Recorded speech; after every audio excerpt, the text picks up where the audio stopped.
ค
the men, the stars, your voice.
Ladies and gentlemen, welcome to the HyperX Arena in the Luxor in beautiful Las Vegas, Nevada. I'm Fo, this is Nick, and of course you are watching Knockdown 120. Nick, how are we feeling about today? I actually couldn't have said it better myself. That was beautiful, Fo. We are in HyperX Arena, obviously the funnest place to play some Smash Brothers, and that's what we're going to be getting done today. It's Knockdown, we got Tekken, we got Smash Bros, and it's just going to be better than ever.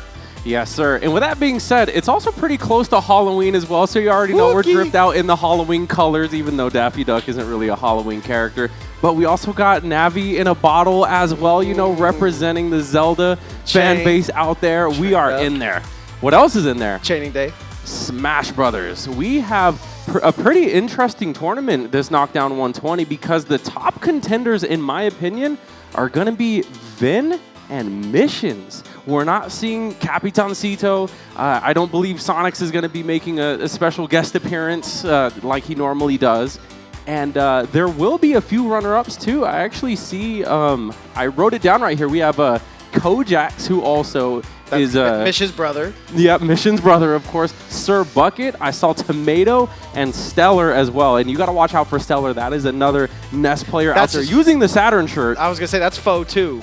That's what I'm looking for. That's what I'm saying. So the competition right here, it could be a toss-up, but between Vin and Missions, that might be your top two. I hate to jinx anybody. I hate to go out of character and try to say who's going to win this one. However, I did talk a little to Missions, and he was letting me know that he has fought that demon before. Oh, yeah. And it's a possibility that he could beat that demon today. Can he fight his demons and find out if we can get himself a win here today? $250. Honestly, it is quite a bit of a story because apparently at the Wednesday tournament, I think it was, Mission said that he had kind of, you know, did his thing and won over him. But before that, Vin had ended up taking it. So they're kind of 1-1 in sets right now. So they definitely do have a rivalry going into this Knockdown. But they like play I said, completely different too. We talked about in the past how they get down. So we'll see what happens here today. Yeah, and like I said, there could be a number of players who could really throw a monkey wrench into the results. And they're you never know what's going to happen. And they're the young guns, right? They're the Sir Buckets. They're the Tomato Smashes. Yeah, the Tomato Smashes, if you will. And of course, Mission's brother. Yeah. Well, yeah, I mean, that's one of the things I think they were lined up to play at the beginning of this tournament, and they had to switch the bracket a little bit because that puts a huge monkey wrench having to go against your brother round one. Absolutely. So, yeah, this is going to be one of those knockdowns. I'm really looking forward to it, man, because I think I've only seen Stellar play like once on the big screen, you know, and she's already up there on stage right now, so it'd definitely be exciting to see from her. She's definitely part of the scene too. Definitely does her homework. Oh yeah, for sure. And then Vin, of course, he's just been one of the most consistent players in Vegas Smash history, and I'm talking about back in Brawl, back in like 2009. We've seen him #1 on the PR. We've seen him, I want to say at his lowest, but it's always playing and always getting better and better. Yeah, definitely. I mean, he's still playing. Yeah. Because, I mean, I saw him at a Smash Fest recently, so, I mean, he's still, you know, running his reps and whatnot. So, I mean, he could be one of the most prepared people here. Yeah, it's Unfortunately, MPD couldn't make it either. Yeah. You know, we couldn't. We might have no gym today. We might have to have you go to the gym one time and then show up to these people's houses. Figure out where they're really getting the reps in at that point. But, yeah, it's going to be exciting. I think right now we're just preparing some of our matches on stream right now. A lot of matches going on currently. Our TO's getting all of those figured out. Man, we are at 120 currently, Fo. How does that make you feel? And how many Wednesday whiffs was it before that? Oh my God. Maybe we can do some math here. Oh man, when did Ultimate come out? Yeah. 2019.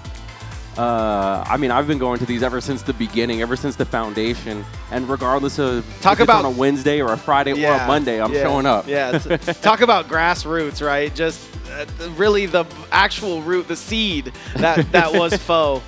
So, and now I'm in the commentator booth to share some knowledge, and right now I actually don't have too much knowledge about these two players that are coming up here right now, so they could be pretty new. Yeah, I saw him playing a little bit of friendlies earlier. This Shoto definitely has something to show here. Looking for this Bowser to do big work because I'm more of a blue Bowser guy, but this red Bowser's doing it for me as well. Yeah, honestly, I only use the black Bowser with the white shell, but the red one's kind of doing it for me. And of course, we got the Fruit Loops Ryu. It goes for the down throw there. Does recenter him into the middle of the stage, so has a possibility to get things going though. Gets hit by a rare little fireball there though. Yeah, I actually like the matchup that we're seeing right now because we got Messiah of Scrub, Menace, oh my goodness, with a huge punish. Now, again, these are players that are pretty new to me, but the characters that they bring, they're also new. They're exciting. They're very niche picks. At least for Vegas, you know, we don't have a lot of Ryus currently, or even Kens. Like, we might see, like, we used to see Brosenex. He was, like, our FGC guy. Now we see more Kazuyas than anything when it comes to those FGC characters. Yeah, and I mean, I'm our Bowser, so... Yeah, you're the Bowser main, but you're always up here, so... Yeah, unfortunately. So I'm sure this is going to be an experience. You're going to have quite a few critiques watching it on the big screen. I don't know. I just always go for these throws to get them away from me, and I like that we're seeing a lot of damage being dealt there. Ooh. That is a great option for this map here on Battlefield. Don't really know which way you're going in those situations, and, right? But you know you want to get them off a platform. Yeah, you definitely have the platforms when the Bowser Bomb strikes. We're going in right now. We're getting oh, what a nice conversion right there, almost taken out. MOS Messiah of Scrubs. Messiah. He is Messiah. He is the Messiah of Scrubs, but I don't think Minos is a too much of a scrub here as he's getting into these low damage combos pretty quickly. He's doing... Oh my god. Bowser Bomb after Bowser Bomb is doing so much damage. Yeah, got him up to 50. Now just wants to put on a little bit of damage. Those fireballs so menacing. Calls out the roll with a huge forward smash, putting Messiah on his last stock right now. And Minos, honestly, he's been pretty clean. The conversions, the true shore use, like everything has been on point. And I can imagine fighting a Bowser. Yeah. This is like combo video, you know? Like you want big bodies. It feels like a bit of a warm-up, but on the other side, you do feel like Messiah, I mean, with a name like Messiah of Scrubs, right? You can't just get beat by Ryu wearing scrubs. Right. Oh, and the spacing as well. Minos just knows he's just taking his time, getting every punish, adding up the percent here. Wow, Bowser Bomb, you are too close. Doesn't matter if you're aimed the right way or not. I'm still going to side B you. Oh, that's not going to kill. That was right in the chin, though. That killed me. Yeah, in the gut, then in the chin. That's ow. Still hanging on there. 140. Bowser's a big body. Wow, and Tatsumaki just doing what it does best. I mean, in the actual Street Fighter games, it does nullify projectiles. It goes right through them, and it's doing just that. I think exactly anything that I can help from this would be the fact that fire doesn't help Bowser in that situation at any point. He's doing the fire, and then a fireball's hitting him in the face, or he's doing the fireball, his fire, and then he's getting Tatsumaki like... Yeah, we actually did see a situation where Minos was trying to Hadouken through the fire breath. Yeah. But it was actually getting canceled out, so he did an aerial version to try to go over it. So, I mean, the fire breath isn't completely useless, but against Tatsumaki, every projectile is pretty useless. Yeah, I think you need to be a little bit more aggressive, because some things that I'll do when I'm playing Bowser is I'll jump in and then have that fire already procced. So yeah. It's kind of cancels the... it cancels anything that you could want to do if you land it. But right there, Ryu seeming to kind of get into his flow state. Yeah, and we're actually going to the children of Bowser now. What was that guy's name? He used to play Bowser Jr. all the time at GameWorks. At GameWorks at Bowser Jr.? I only remember him from a couple of events. Oh man, yeah, no, I don't remember. We're talking about niche characters. We're going from like niche to super niche. Yeah, double niche. Him and his kid going at it. Bronny and Bronny James. But already starting off pretty good. Probably couldn't have converted a forward air off that Mecha Koopa right there, but nonetheless, still some pretty good damage. Now we're back into the neutral, where Minos is just really filling out the neutral here with his Hadoukens. Yeah, having a problem Messiah getting his B buttons to do anything, and it just seems like Minos's are going through everything. Those blue fireballs. Again, neutral, just doing its thing. Trying to get in these true combos as well, and Messiah just trying to get in hits where he can. Great shielding from Minos. That one opening, and Minos finds the punish, and that's optimal too. Yeah, walks in, handles business. Oh my god. Just keep on Minos. Keeps on stacking the damage too. This is kind of how I play Bowser, which is the crazy part. You just run them down to this edge, and then their option has to be the correct one.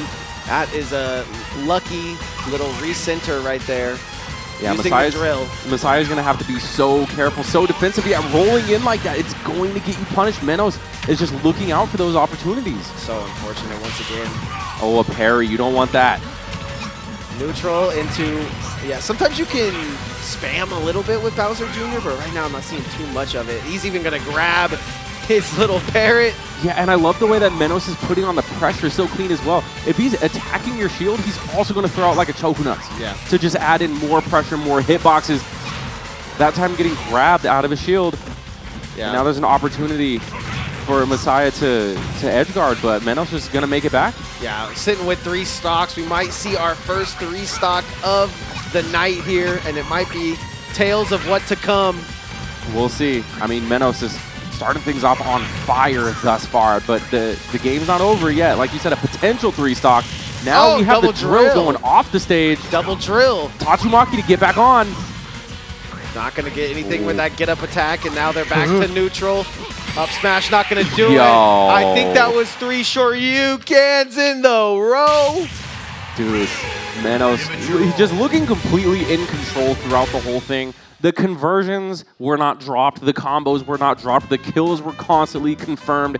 And again, I don't know if Menos is like a Vegas local or out of state, but he's looking pretty deadly right now. So he's definitely someone to look out for if you are missions, if you are Ven, you know. Any Shoto is, right? We have so little Shotos out here. Not a whole lot of representation. And then it can kind of be a mix-up here going into these next matches.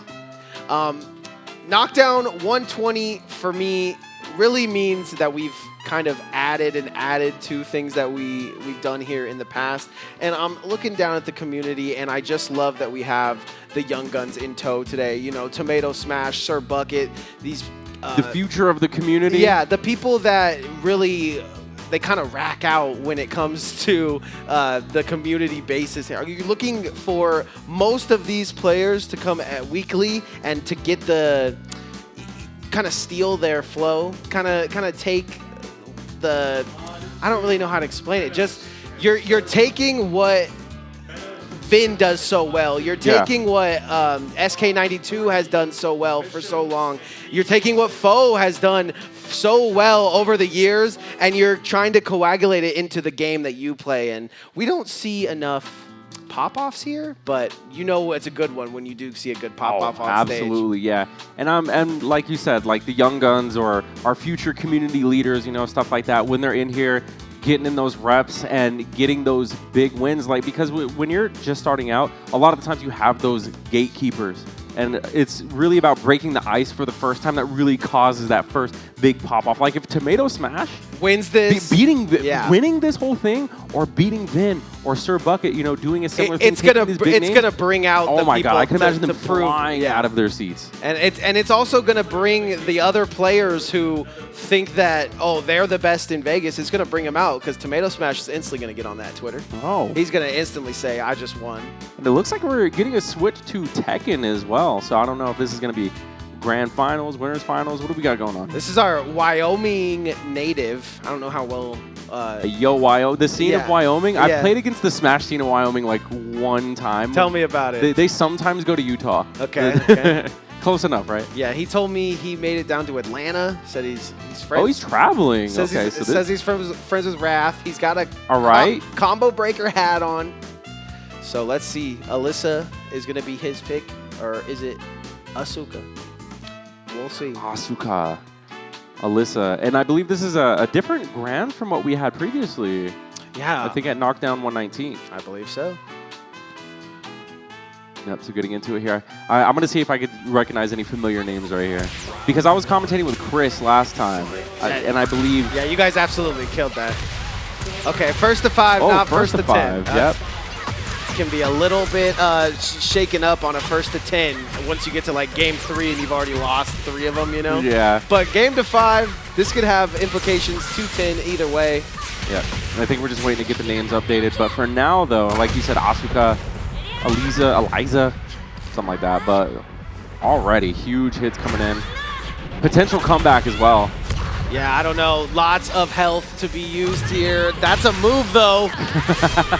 Oh no, and the rebuttal, and it lands Oh! already. We're getting Chainsaws so on many deck. of these. And it's just the first round, too. Yeah. It's like, oh, it's a movie. We're on stage. We need to use our bar. Oh, yeah, low setting.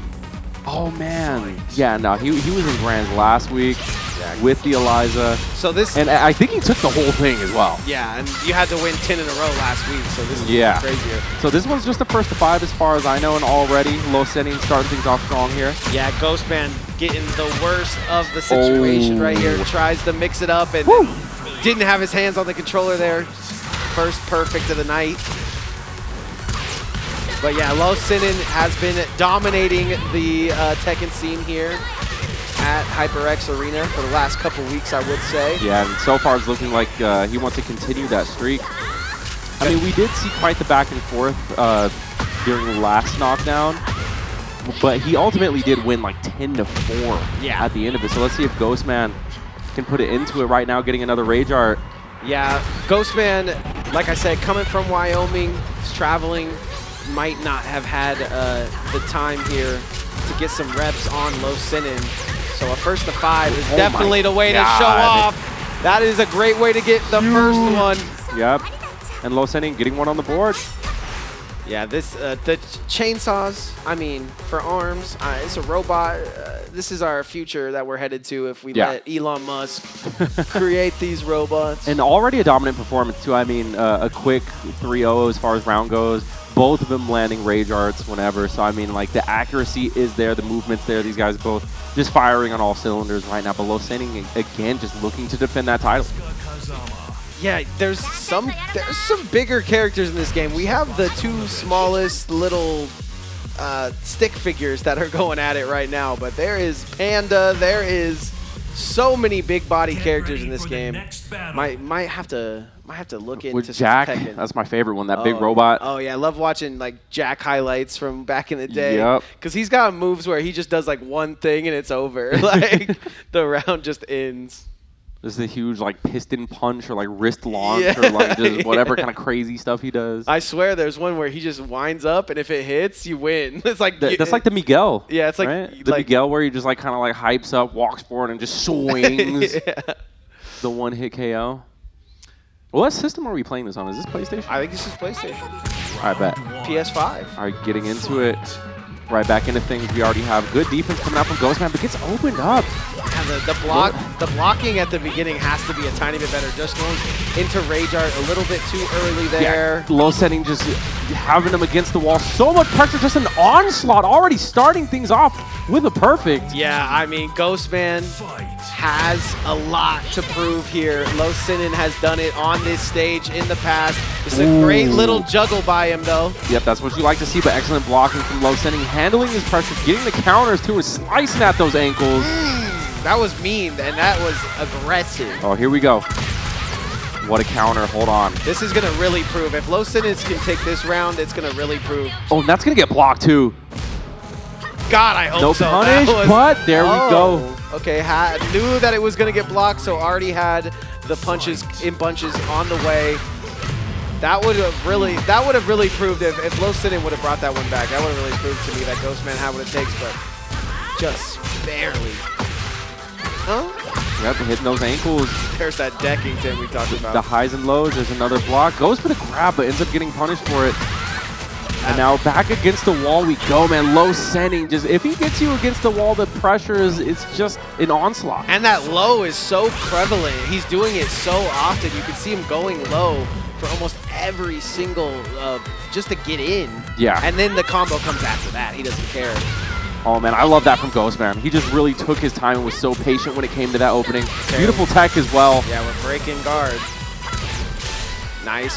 Once again, getting in there. The shielding is what you isn't really too obvious in this situation because you don't know where Low Sinin is going as he drags him to the middle. Rip that alpaca. Jeez. Oh, God. Just disappeared. He took it. Oh! All right. Got head, got nonsense going on. All right, excellent grab. Here could be Reads the slide get up. Just one more hit is all it's going to take. Oh, never mind. Just kidding. There it goes. 2 more hits. Yeah, 2 more hits was the call there. Yep, now we're tied up 2 apiece. This is the one that Ghostman wants to tie it up. but the chainsaws God. instantly come out and do a quarter of damage. Boom.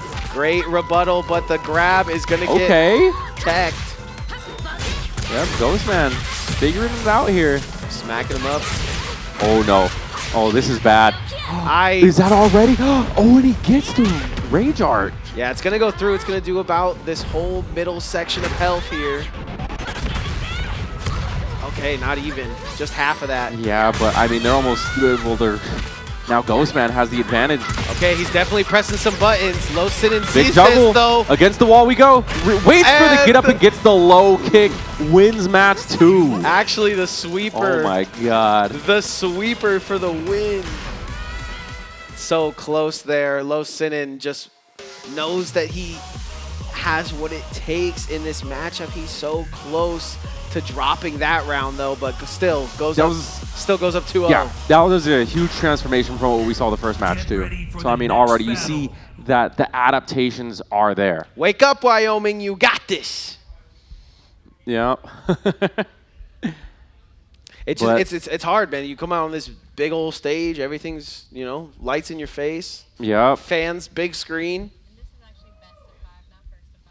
Oh, this is best of 5, actually, not first to 5. So this is pretty much just like a standard, like grand final. Because I was gonna say we could still go 10 rounds here. Yeah. Very well could, especially if there's a reset.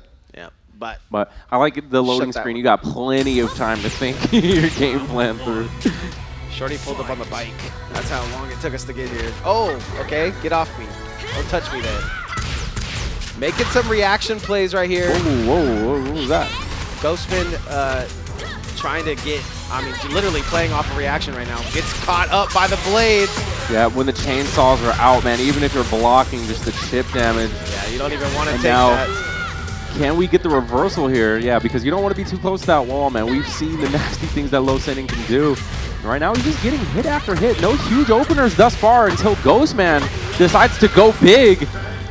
Best of 5 is crazy because it could just literally be over here, correct? Ooh. Oh, there it is. There's a Rage Art that's gonna land, and that could actually be the game, or at least the first round, rather. It's damn close. We'll see. Holding on by the skin of his teeth, perhaps. Oh no, that's gonna kill. That's ran, gonna kill. Ran him right over into the wall. Not the funnest place to be. Ghostman taking his first lead, putting Wyoming on his back. And it's so crazy, too, because Ghostman is catching onto the aggression of Low Sinin, and he is punishing with those Rage Arts. So Low Sinin, he's going to have to switch it up. You know, the aggression's just being a little too linear here. That's fair. He's starting to figure him out. I like what I see, too. Oh, my. You said Wyoming, time to wake up. This man had the coffee, the Cocoa Puffs, you know what I'm saying? Woke up. Here he goes. Sounds like a great show we would do. Just wake up, Wyoming. Wake up, Wyoming. The morning show. Oh, continuously trying to get that Rage Art to go, but 3 overheads aren't going to do it. This is great shielding from No way. Is that going to land? It does. I love how it's going. We're like 3 for 3. I love how it's going through the moves. Like, Low Sinin is just pressing buttons. And getting punished for it. Yeah, and Ghostman is just walking right through it. He's ready. But unfortunately, well, never mind. It's starting to even out. Bro, you want to talk about aggression? My man is online. Oh, okay. But he gets called out, but it doesn't matter. The comeback from Ghostman gets 1 on the board. We are 1-2 now. So because it's a best of 5, that could have been over right there. But Ghostman said, nah, we got to play some more Tekken in the HyperX arena. And we're still up there. And like I said, you can see as the rounds were going on that Ghostman was getting those adaptations. And now the ball is in Low Sinin's court. It does feel that way. You were starting to kind of get at the fact that Low Sinin was being a little obvious, and we're seeing him push a lot of buttons into... Every time he's getting punished for it. Into Super, so just a little less buttons, maybe? He's going to have to mix it up once the Rage Art is online for Ghostman. Like, he's literally just going to have to slow it down, play a little bit more neutral and cautious, because he's just getting punished for going full-out aggressive. You can't be on 10 every time when that's still a factor in the back pocket. That's like as for right now, his aggression is fine. This is completely fine. But once we get, to this point, had to play a little bit more cautious. That's Ghostman playing the game, though, right? He's going the extra mile to Or just initiate. he's initiating that rage art, and then he's going all out. Or just play so aggressive that he doesn't even get the chance to rage art. You know, one of the two. That's Either play exactly more what like, we saw there. you know. Oh, okay, that was a weird trade. Gut but punch. Ghostman takes advantage. Folding like a laptop. I mean, she is technology, so. Oh my god, and there we go. Nice little stage transition. We're not done. I think We're really not done. I don't know if we go out the window here or we go straight down. But These are the moments where the rage arts actually do matter. Dude, he's not respecting the options at all. The Superman punches just walked through. And I'm pretty sure even right there, if Ghostman did use a rage art, that the punch would have killed him anyways. Yeah. So I'm pretty sure Low Sending just disrespected it intentionally. Best of 5 coming to a close here soon. 3 rounds down. If Ghostman wins this, he gets to call himself a player of Tekken for one more game. Yeah, and he's sending quite the message right now. We got chainsaws, he got aerials, he got his own skull.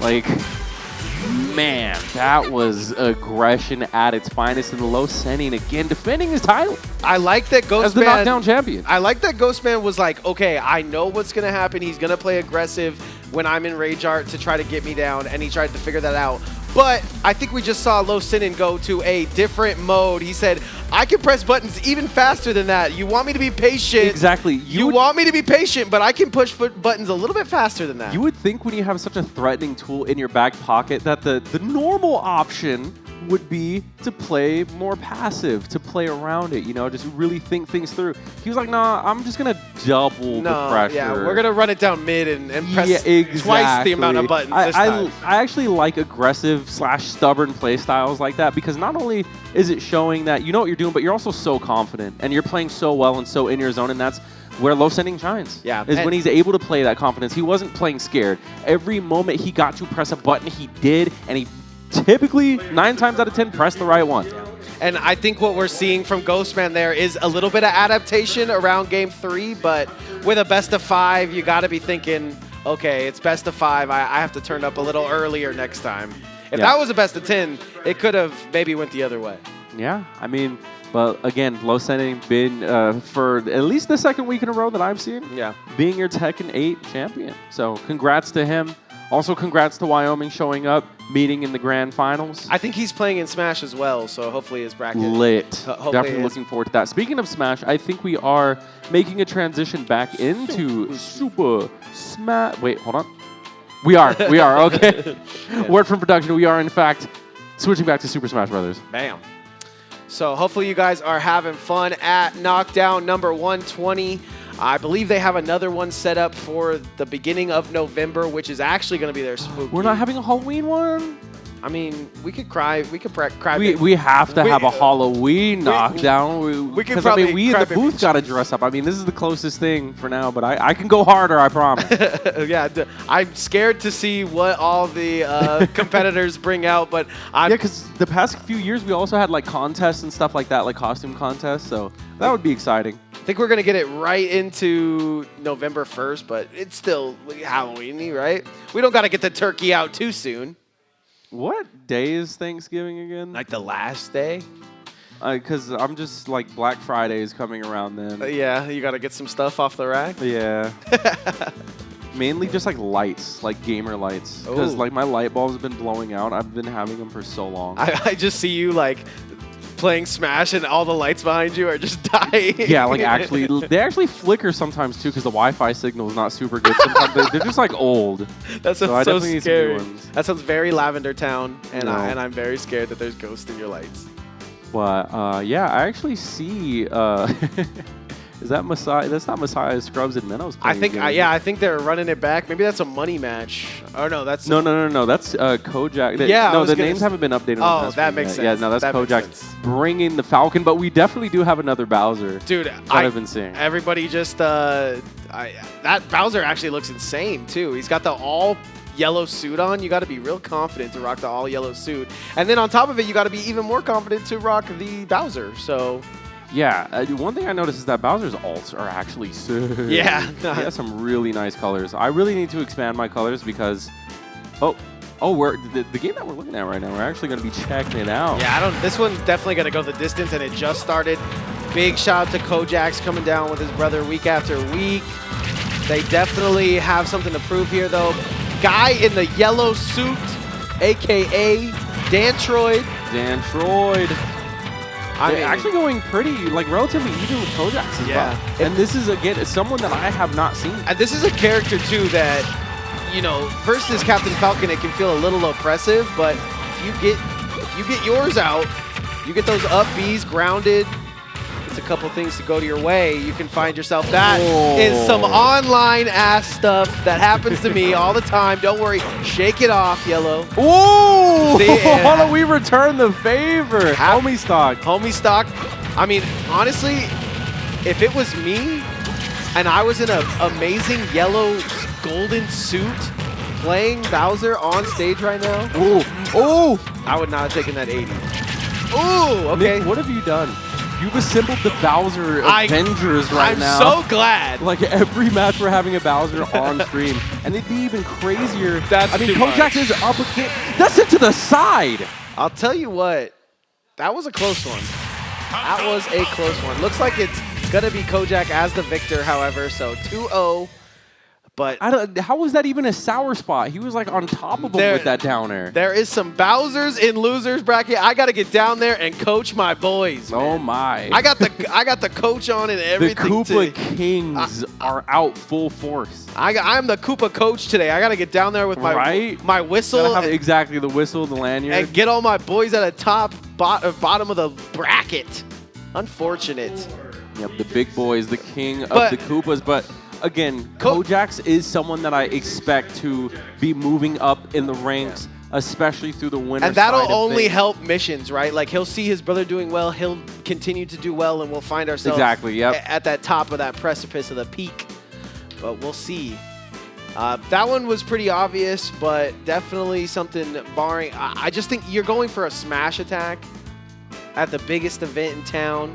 You need to be going for tilts. You need to be going for... Yeah, exactly. Just playing safer. Yeah. Respecting spacing, just filling out the battlefield and whatnot. Can't be throwing those moves that are going to win or lose you the game. Yeah, I see quite a bit of people going on stage right now. I see Kojax looking like he's about to play another match. And I also see Sir Bucket and Tomato Smash. Oh, I would love to see the two young guns go at it. That's a match. I'm seeing Vin unwind the controller right now, so that's the one I also have to see how he's in form or not today. Did you hear that? I don't know, but I think we should get Oliver on the mic, man. He sounds good down there. Vin versus Sir Bucket, so that's why we saw Vin unraveling the controller there. And again, Vin, in my opinion, is the favorite to take the whole thing. Yeah. And between him and missions, but then you have someone like Sir Bucket bringing that hero. I believe I don't know if he graduated or not, but I know that he was the captain of the gaming club at Liberty High School. Yep, I believe he still is. I only know that because my nephew went there, and he really wanted to show me off, like, guys, look at my uncle. But yeah, Bucket's like, I know. Yeah, so Sir Bucket, this man plays Super Smash Brothers, and bringing that hero, he has these factors about him that you don't really expect. You know, he goes through the menu, he can kaboom, he could, you know, sizzle, zoom, do all these things exactly. Zoom when you're like many tools. When you're in dire need, trouble off the edge, and you zoom back, and Zelda already thinks that's his kill. It's gonna be one for the ages here. Got the youngest gun possible versus Vin, the oldest in the house. I want to say. I don't want to say it, but. I mean, technically, that'd probably be me at that point. I was gonna a little bit older. I was gonna say it's me, but. Are you older than me? Yeah. What year? 93. Okay, yeah, 95. Okay, so top two oldest in the booth makes sense. Facts. But yeah, Vin going down there, and it's, you know, even though being like what 20, I think he's still 28. He turned 29 in December. Right, Ben? It's going 28 down. right now? No, he's locked into. I think he's Benjamin Button now. I think his health is getting better, and he's moving into a younger form. Yeah, Vin gets younger the older he gets. Like, he's still a baby. And would understand his playstyle, right? It's all backwards, and we're not trying until we have to. But we've seen Zyro's hero in the past, and it's done wonders versus Vin, but I don't know if it's ever necessarily beat it. You talking about Zyro's hero? Yeah. I don't know, man. Zyro is such like a random Such a player that coin flip, yeah. because he's like, oh, I've beaten this guy, but I've never seen it. But I'm not saying that he hasn't. Right, done I'm not it. gonna tell. I'm not gonna tell him he hasn't beat him. But Zyro has beaten everyone. Yeah, and Probably Sonics at some point. And We just never seen it. so has Vin. Vin has also beaten every single person in Vegas. But like actually, yeah, Vin is capable of beating a lot of really great players. But getting into it, I mean, if Sir this is Sir Bucket's time to shine. Yeah, if Sir Bucket can stop the cheese and stop the scam, he might be one up on Vin here. More like start the cheese of his own, because I mean that's hero in a nutshell pretty much. He's got to be cheesier than the last time. But that's fair. If he can get into these oomphs. Yeah, that's a lot of damage already though. That's one jab. Oh, facing the wrong way, but I'm pretty sure Vin would have reflected that, so it's better it didn't face that direction. I think that maybe he was thinking the same thing. We don't know. Yeah, could have just snapped himself out of existence there, but no, we're living. I like how at early percentage we're seeing Sir Bucket kind of get pressed to the corner, but then using his menu is going to get back there. Yeah, he's pretty low on mana though, and now he's back to his regular speed, so he can't be as aggressive, but he's just throwing out these hitboxes that Vin's not expecting a down smash. I like that. He was in menu as well, so it looked like maybe something else would come out as a zoom to the right and side. A bounce but it doesn't matter. It's bounce into the blast zone. Yeah. Vin taking the first stock. Yeah, Vin's like, oh yeah, sure, you can bounce. I would love that. Oh. Putting on so much pressure. The positioning of Vin right now is definitely on point, and he's smelling the fear in Sir Bucket right now. Sir Bucket being a little respectful, Vin able to push this advantage pretty far. Yeah, he can't really figure out what to do when Vin is on ledge. He doesn't have an option. He's going into menu. He's trying to mix it up with different smash attacks, but right now Vin is just holding on for dear life with this princess. Oh my god. I find it so silly, by the way, that side B, I don't think it could be reflected. Like that zap, Ness can't absorb it. It's like a physical attack. It's almost like me Gunner's forward smash, you know? Like it seems like a projectile, but it cannot be reflected. Clutch little zoom, but the damage has been already dealt. Vin putting his foot on the pedal, but another zoom, zoom, zoom. He's sending Knights back. Exact, no fear. He said, I'm the manager. Don't talk to me like that. Nice jab. Again, just going in right there, Vin. Ooh. Charging up the Knight. No bounce to be heard of now, so now Vin can actually do his setup, but he goes down for it. I like that FGC nod too from Sir Bucket. He understands. Yeah, and you could see Sir Bucket was trying to kind of struggling on what to do with ledge. Dang. And then he doesn't get a zoom after his amazing play. Yep, full mana back online though, and these guys are all tied up. We have Accelerate now too. That was now very a little cheeky. bit more movement from Sir Bucket. Very, very cheeky from Sir Bucket. Just here and there. If he can get a good zoom to go his way. Okay. 28 damage from below. 40. Yo, what a grab. That grab doesn't do anything. Sets him back up to the middle. Excellent bounce. I mean, that just offers a little bit of safety here in the neutral from things like Knight and Den's Fire. Oh, have to get the shield out for the snooze. Now, this is one of the rare times where Vin is actually feeling the need to be proactive, but I mean, he's landing these hits by playing aggressive. But Zoom gets him back to the stage. Oh, what a punish. Zoom into the I'm going to scam you for your stock. That's the scam. That's where the scam comes from. Don't pick up, guys. It's a scam caller. Forward air and back air from Vin, man. And he's so accurate at landing those. And Sir Bucket was playing his heart out. Right. But, you know, you're fighting against Vin. All he could do there is zoom and hold shield, and Vin pinpoint gets his foot into the mix. He's accurate, man. Foot on the chest. Yes. And now we're running it back, I think. Going back to small battlefield here. Little small battlefield action once again. Or was it battlefield the first time? I don't know. The I stages think look so similar. I think it was small. I never see that. We never saw the top, regardless. Yeah, no one ever plays on the top platform. That thing is cursed.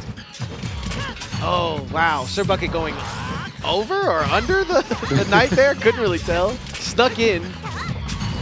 He has one strong hit in the tank. How is he going to use it here? It seems like every time he knows he's got that one strong hit because he's used his mana to get it, that's when Vin goes for his big hit. So I think he needs to try to lace in some jabs here and look for... Oh my god, in the back air. Vin just not showing any respect to the fact that this man is super powered right now. Yeah, Sir Bucket's doing a lot of good things, though, like getting behind Vin and then already being in front of him by the time the next mix-up happens. He's definitely mixing up Vin, but Vin is doing, I'm going to press one button, and if you're not deleted off the map, I'm going to press it again. Yeah.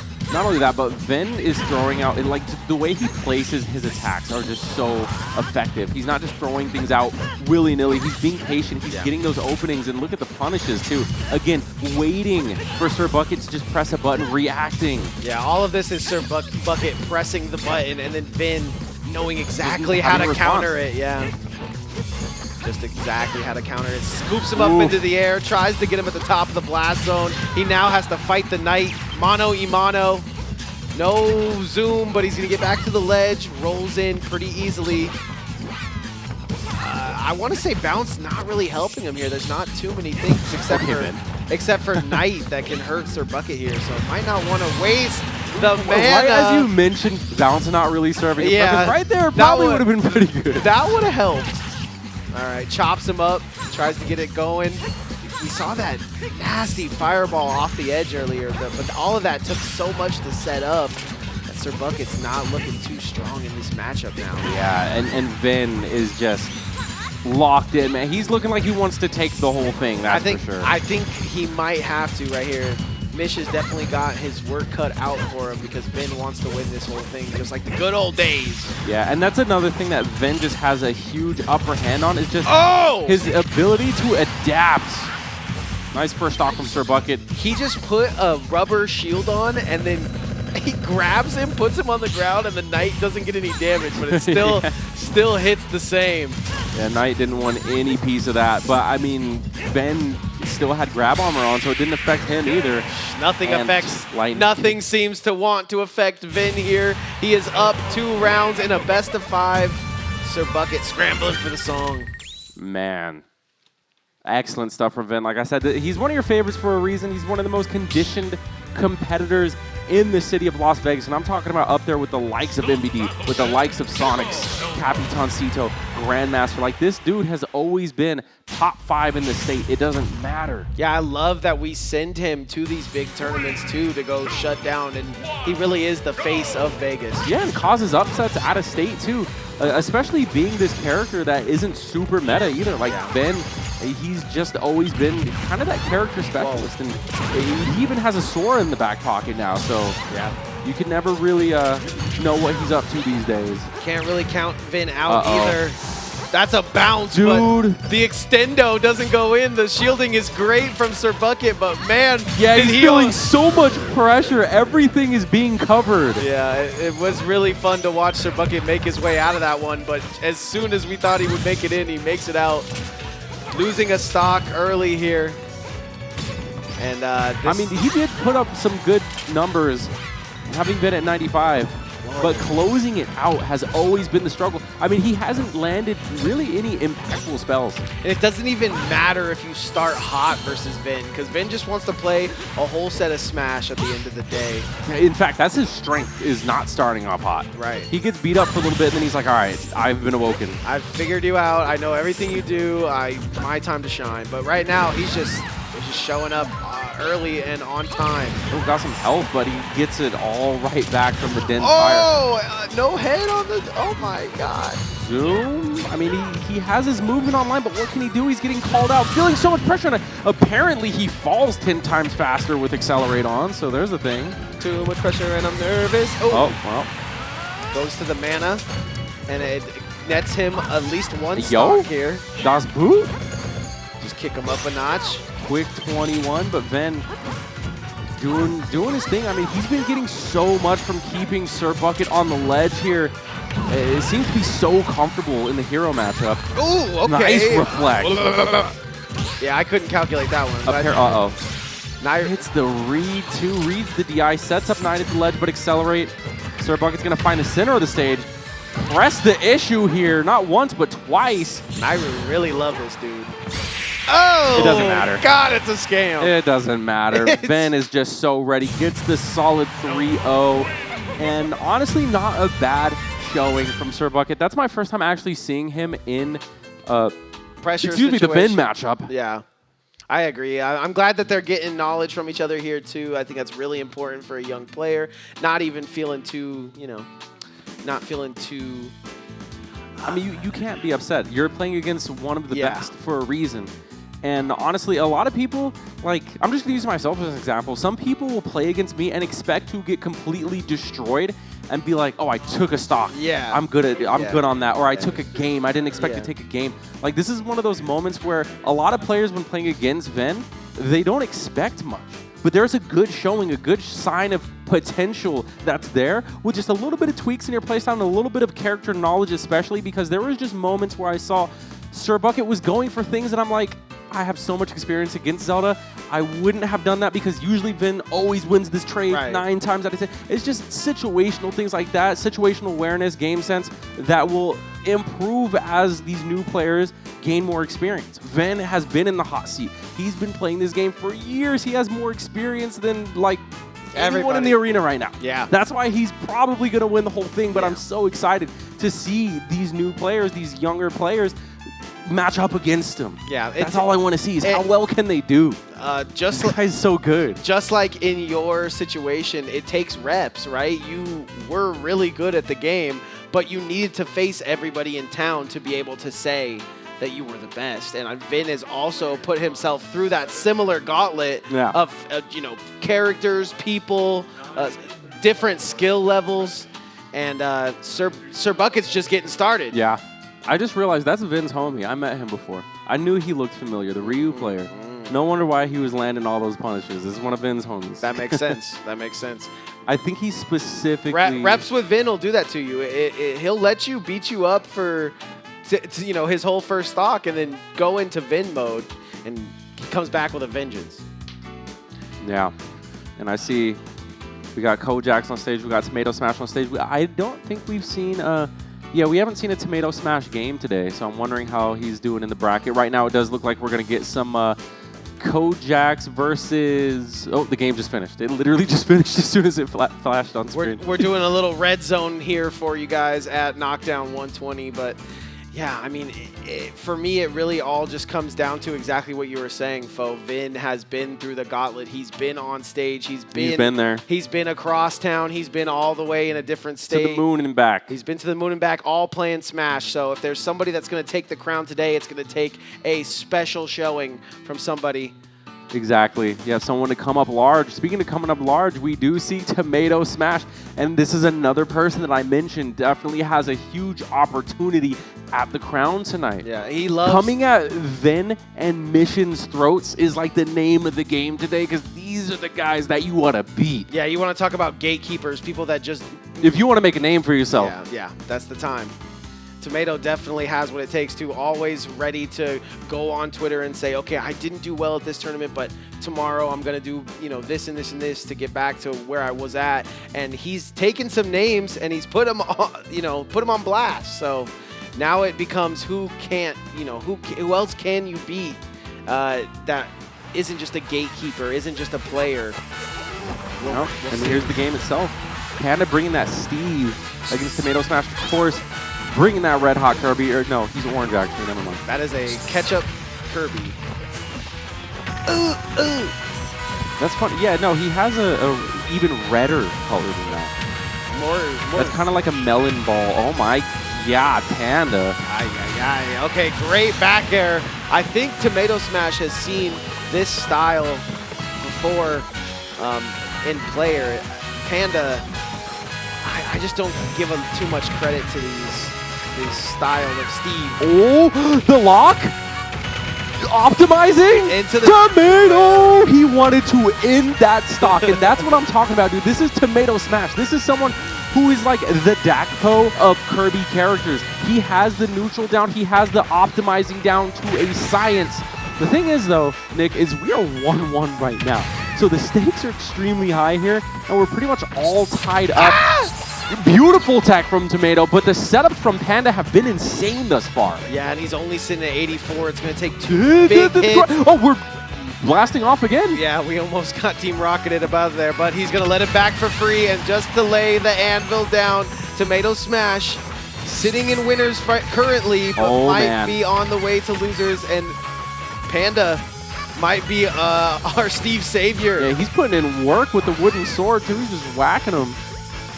Another thing I love about Tomato Smash is just does such a good job of asking questions and getting into the community's heads here. Right, man, this is going to be tough for Tomato. I'm not sure what his experience is here in the Steve matchup, but when you're playing a brawly character like Kirby, I could see that getting walled out could be pretty frustrating. You just don't have the projectiles or the range to deal with that. Yeah, you kind of have to scare him with your combo. There's no way he goes that deep for it, but you have an extra stock, so Panda, he's going to take the game. Panda, and the set, too. Yeah, we didn't get to see that first one or that second one, but it was dang close. That Steve, man, what do you think makes Steve so viable in a current meta? So what? So viable in the current meta. It just, oh, man. I know there's like so many. Man. I know we're just throwing out, cards and everything, but what do you think makes it so easy to gravitate towards for maybe younger players or anybody that's going to play it? The main thing that makes Steve so viable is the fact that he has very low risk, high reward potential. Meaning that he can kill you off of a frame like 3-5 move, And that's something that it's like, oh, I don't have to commit to potentially 0 to death you. And your whole that's one reason. Your whole thing is that you're just, digging into the ground. So yeah, that's just one. In a 1v1 scenario, it's like, don't even bother me, bro. I'm just doing my thing. I'm creating my household. And that's not even taking into factor his ability to just literally wall out, farming, his kill potential, his zoning, his control of space, his recovery. He's a very solid character. But if I had to say that one thing that makes Steve wow, he's good, is his low risk, high reward factor. That's a great call. I'm going to have to agree, and we'll see how much farther Panda can make it into the tournament today. Knocking down Tomato Smash into losers is gonna be is gonna have adverse effects on the tournament, because now Sir Bucket's down there with Tomato. It's a whole slew of our young guns, and they're pissed off. And they all have to take each other out. Yeah. And that's the tough thing about it. Like Sir Bucket versus Tomato Smash, if it happens, that's going to be a crazy matchup, but I am here for it. Yeah. I believe we're... High school versus high school there. Yeah, already. I do see that. Stellar's on the sticks as well, possibly playing against Tomato Smash, too. I'm pretty sure at this point, yeah, we're at winners semis, which is going to be Missions versus Panda from the looks of things. So they're just setting up their controls right now. Actually, I don't know where Missions is. This is a big probably one. Just getting prepared right now. This is a big one because Missions knows the Steve matchup. Not only does he know the ins and outs of this character, but he knows when he can aggress. So hopefully Missions has done his homework here. He plays the character a bunch.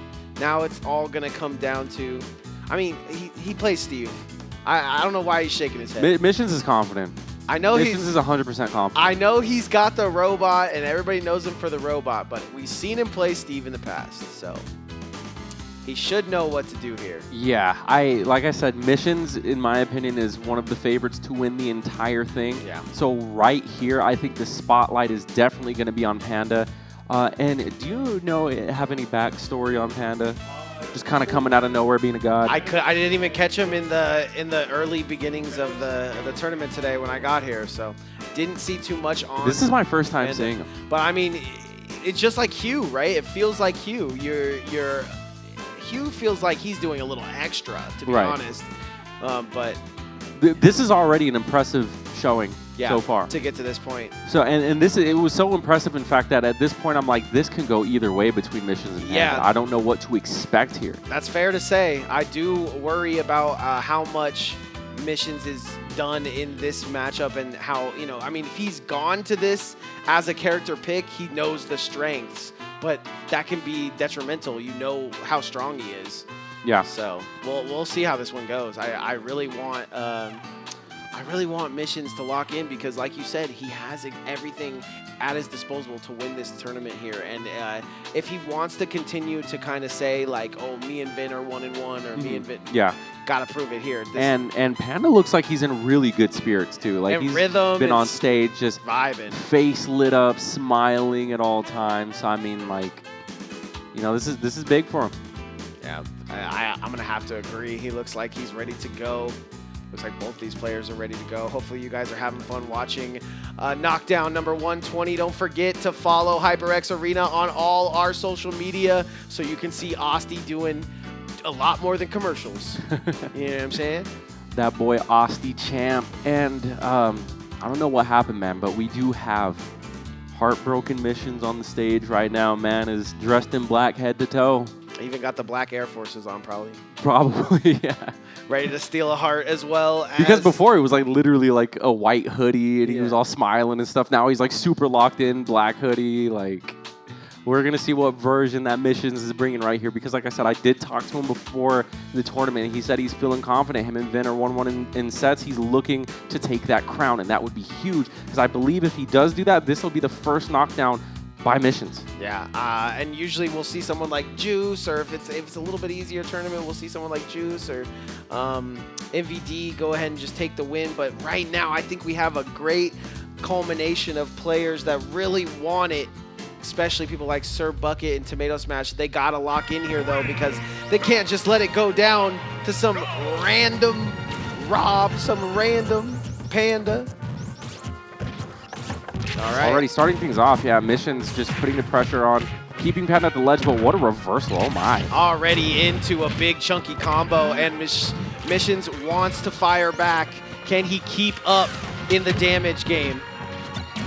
Yeah, the thing with Missions is that he kind of has that like slow start curse. I don't know what it is, but like Missions is definitely someone who will catch on as the game flows. Yeah, I feel like all of us Vegas, if we're really Vegas, It is kind of a Vegas thing, we yeah. just lock in at the right time and then get those dubs. But starting a little slow Ooh. might be the situation here. Wow, instantly at work, but I like the tech there. Yeah, Ooh. Yeah, that's just, I don't know if he was going to be able to get out of that at all, but we do have Jetpack here. Yo. He's robbed, though. 3? 3 is not Uno, fair. dos, tres. Jesus. Ouchie, ouchie, wow. Insanity. Oh, gets hit by the top, though, and What a response. has the grab. Is faced the wrong way, however. Nice scoop. Yeah, really good boxing coming out here Yeah, like I from said, Missions. Missions knows what it looks like to see to see Steve a little Excellent bit chase of out. Nice grab. And the spacing for Missions as well, like not even bothering shielding. He's just using pure movement right here and positioning to get these punishes. Yeah, he knows what this character looks like in disadvantage, so he's just going out of his way to find those moments where Panda may not be at the best of advantage, but however, he wants to stay out of the dungeon that is the bottom left of the screen. Oh boy. One thing that Panda's been doing so nicely is just landing. Yeah. Just using his blocks, but right now he's out of tools. Put those He's blocks out of to- materials, rather. See what the option is, just The grab. grab you and then The forward buzz throw. grab, I love that. See, he's at disadvantage, but he doesn't punish. Ooh, gets a little bit of farming, at least he's trying to. He summons the box, and that takes all of his materials. So now he can't even build. So now, I mean, he has to really just put his best foot forward, hope for the best. Front flip is a good foot. Yeah, Missions just has to flip around, get the kill, and there he goes. I mean, that wasn't bad from Panda. He made that stock extend to 200%. Yeah, and if he can keep tricking Missions into getting to these bottom corners of the map and getting spiked into the ground, he might have even more trouble on his foot. Missions is just demanding so much control of the space right now. And top snipes. Yeah, putting on so much pressure, so many hitboxes, and doing it really safely too. But I mean, Panda's been calling out with these grabs. And these blocks. I mean, he's not letting any kind of gyro or anything go past him. Yeah, but Missions, see, this is the difference between a Kirby handling getting walled out versus a Rob that has range, that has projectiles getting walled out. Yeah, has Panda has not been recovery able as to farm materials to the point where now Missions is confident in going for bizarre reads. Yeah, he's starting to snipe him from every single corner of the map too. Almost gets that hit to go. But that jab just so fast, frame negative. Like, we've barely even seen Cart in play. Panda just hasn't had the materials to even keep up. Can't fight, and that's exactly what you have to do. Like I said, Missions knows I can't let this guy get into the ground and get his materials. I gotta just keep on it, shooting it down, running it down mid. We see that there from him. Yeah, impressive display right there from Missions. And again, it wasn't looking too good at first. I mean, he was literally getting dunked three times, like on some NBA Street 3. Have you played NBA Street? Absolutely. You know when you dunk the ball, you get like a meter where you could dunk it, grab it when it comes out the net, dunk it again. Like, that's what we were seeing, some NBA Street, some freestyling going on from Panda. But then Missions, you know, got on his own too, got on his boosters, you know, whatever he did. Yeah, got us up. And now we're getting up and taking a breather, you know, taking a quick lap, you know, shaking off the jitters. What has a Steve Bain got going through his head after he goes 0-1?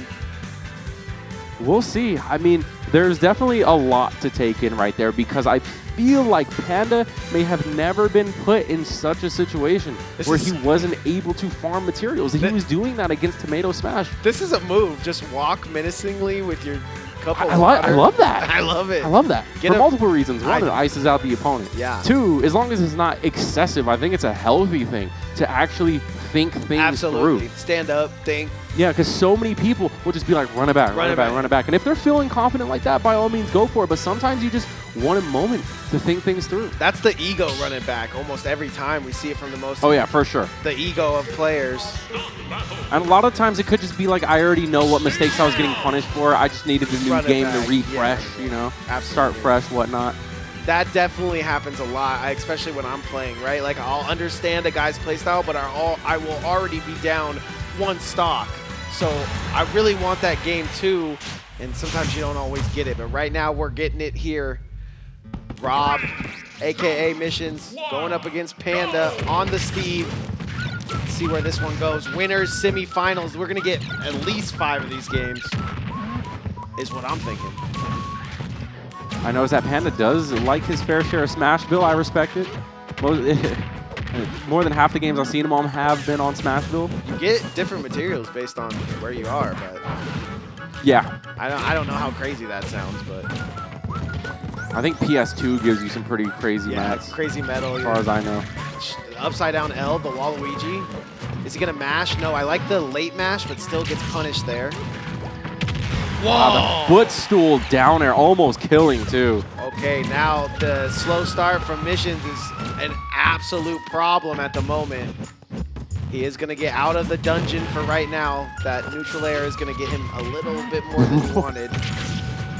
Crazy snipe. It's almost perfectly placed, but Panda just finds a way out. Yeah, one thing's for certain is that Panda has been handling the aggression of Missions so well to the point where he's had full materials the whole time. This time, though, I mean, Missions is counterplaying the cart. Yeah. He is starting to punish the up Bs now, too, and he gets the back air. A complete reversal of what we saw earlier. Yeah. So much for a slow start, because now he's in the driver's seat. Speaking of driving seat. Skirt. Bro, actually in a driver's seat. No, but I think it's kind of crazy that that one goes that way, and now we're set up at even. Oh, yep. Getting in some good damage. It looks a little even, but that's a tech that you need to hit, and he absolutely does. Bro is swinging that sword. Oh, front flip not going to be enough. Just doing great job with these tilts as well. You see these tilts come out after grabs and certain things to mix up Panda. Back air, not going to hit it. He's absolutely vibing. Front flips are not doing it. He just like saw a block and was like, boop. Oh, wow. I don't know how he gets out of that. Now we're just farming with bare hands, bro. What you said, I don't need a tool. It is possible. And that's going to Maybe he does. That is going to do it. That up air is undefeated at the moment, but the cart is not. The cart is also undefeated. The cart is the one tool that's keeping Missions at bay. Yeah, definitely right now is what we're seeing. And now Missions sees the blood in the water. He wants to get this game 2 in his hands. Ooh. But just as I say that, he's finding himself careening off the side, resets into center, wants to get a couple hits. Yo, if that hitbox came out, that was probably game. Nothing came out there, unfortunately. And I love that this is a best of 5 as well. Yeah. So like this isn't even it, even if Missions does take the game. So Panda still does have more time. Oh, we've seen this. More time to do but stuff Missions like doesn't even want to press the issue. We're resetting to the other side. Oh, and that was sick because he got hit by the top. So that reset though. Oh, he has no mats. This could be the game right here. He gets the up air, that's going to do it. That's going to go 2-0. Panda almost seemed to figure out Missions. Makes one false up B into the center of the stage and capitalize, he will. I love that too. Missions adapted. He gets the up B punish, and you got some fans popping off for him as well, man. I'm telling you, Missions, he's definitely feeling that energy now. He's currently up 2-0 against Panda. We talked about how it could just be the Vin show out here. Missions is our only shot at a good final, I feel like. So we'll have to see. The standing up. Look, he's talking to Oliver right now. He's talking to Oliver. Look, bro, I can't handle this guy. Any advice from the TO? Or you know what? It could be a possible tech issue as well. He was like, look, there's no way I pressed up B there. A possible icing here for the tech pause. He's like, I'm not playing this. It's broken. I'm not winning. Yo, Sir Bucket, can you hear me? Sir Bucket, in the house, can you hear me? Sir Bucket. All right, now he's watching something right now. Everybody's probably locked into that yeah, bracket. Right. That loser's bracket is scary. It is. It really is. It's full of some monsters out there, and Tomato Smash being one of them. I saw what was the Ryu player's name? Started with an H. It was like Erd or something. Skirt. But the Ryu player that we commentated earlier. Yep. He's still in too. Yeah, he's doing his thing. You spoke on how that's been probably training buddy at the moment. Probably played a couple games today. Yeah. Trying to get ready for this one. Sir Bucket. And shout out to Vin too. Sir Bucket. Also a great community head as well. We talk about that, how he is the one we send against all the raiders from out of state. Yep. Puppy. That is a little puppy. Is that their dog? Is that your guys' dog? God, I hope so. What is he doing on the pool table? Is he playing? Random dog. Random dog. Looks like they're calling some more names for some more matches down there in that lower bracket, but no, I'm trying to see if Sir Bucket goes to the gym, because like he's wearing like a low-cut tank right now, and I'm seeing some upper pec development, and I'm like, bro, you lift? I mean, at that age, you could be in, like, you could do it for school. You know what I mean? Exactly, yeah. I took weight training in high school. Same. I did not go, though. We see the difference. Just go to weight training, forehead. All right, here we go. We're getting into game 3 right now. Currently, Missions is up 2-0, and again, this is kind of like the final boss. I did not know that Rob's Gyro just wins against Steve Cart. Steve Cart actually has insane priority and just loses to Gyro, I guess. That would be a good reason to only play Rob when you used to play Steve, like we see from Missions. Oh my God, he's pushing! He's pushing! That's a straight combo, left from right, west coast to east coast. It's gonna hit every time. How low are we going? How low are we going? We're going all the way. Oh, we're going very low. He doopy. Almost too low. Okay, can't reset to neutral because the Steve is just too strong. Gonna switch over to the Silver Sword. Oh my God, Missions. He's feeling so confident in his ability to reset as well that he's just waiting. And again, that's kind of what we saw from Vin earlier. Vin was capable of slowing things down and just waiting for Sir Bucket to press a button. Yeah. Missions is doing such a similar thing. He's controlling the pace of the battle. Not only that, he's also using Steve's tools against him to do stuff like that, where he just gets 3 down tilts in a row.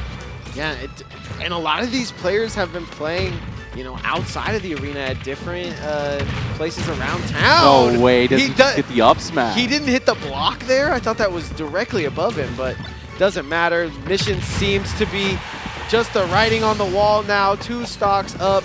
Has to just get as much damage as he can on this stock and finish it out here. That up air not going to hit. That was probably the first one he's missed. Okay, once you see the top come out, you can aggress a little harder. Yeah. A little bit of a juggle coming out. Panda is getting these hits. Oh my God. Speed drop into destruction, but he still finds the ledge somehow. I think Missions was just one move off of the win right there. Dude, look at that. Panda can't get anything started without the threat of just Rob's tools being in his face. Speaking of NBA Street too, you can see him using the top there off the backboard, just any plays. Oh, okay.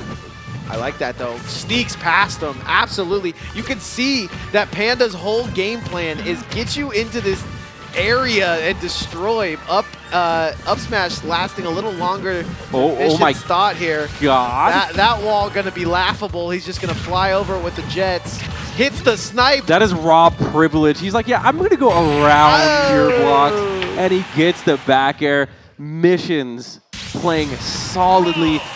A very nice 3-0, and that looked tough. I actually don't personally know what the matchup is between Steve and Rob, but that looked tough. Like I said, he's Steve. got a lot of knowledge in the bank as well. So you add that to how hard that was looking for Steve. You can see Panda's mindset was like, okay, this one time I dunked him 3 times. Let's get him back there.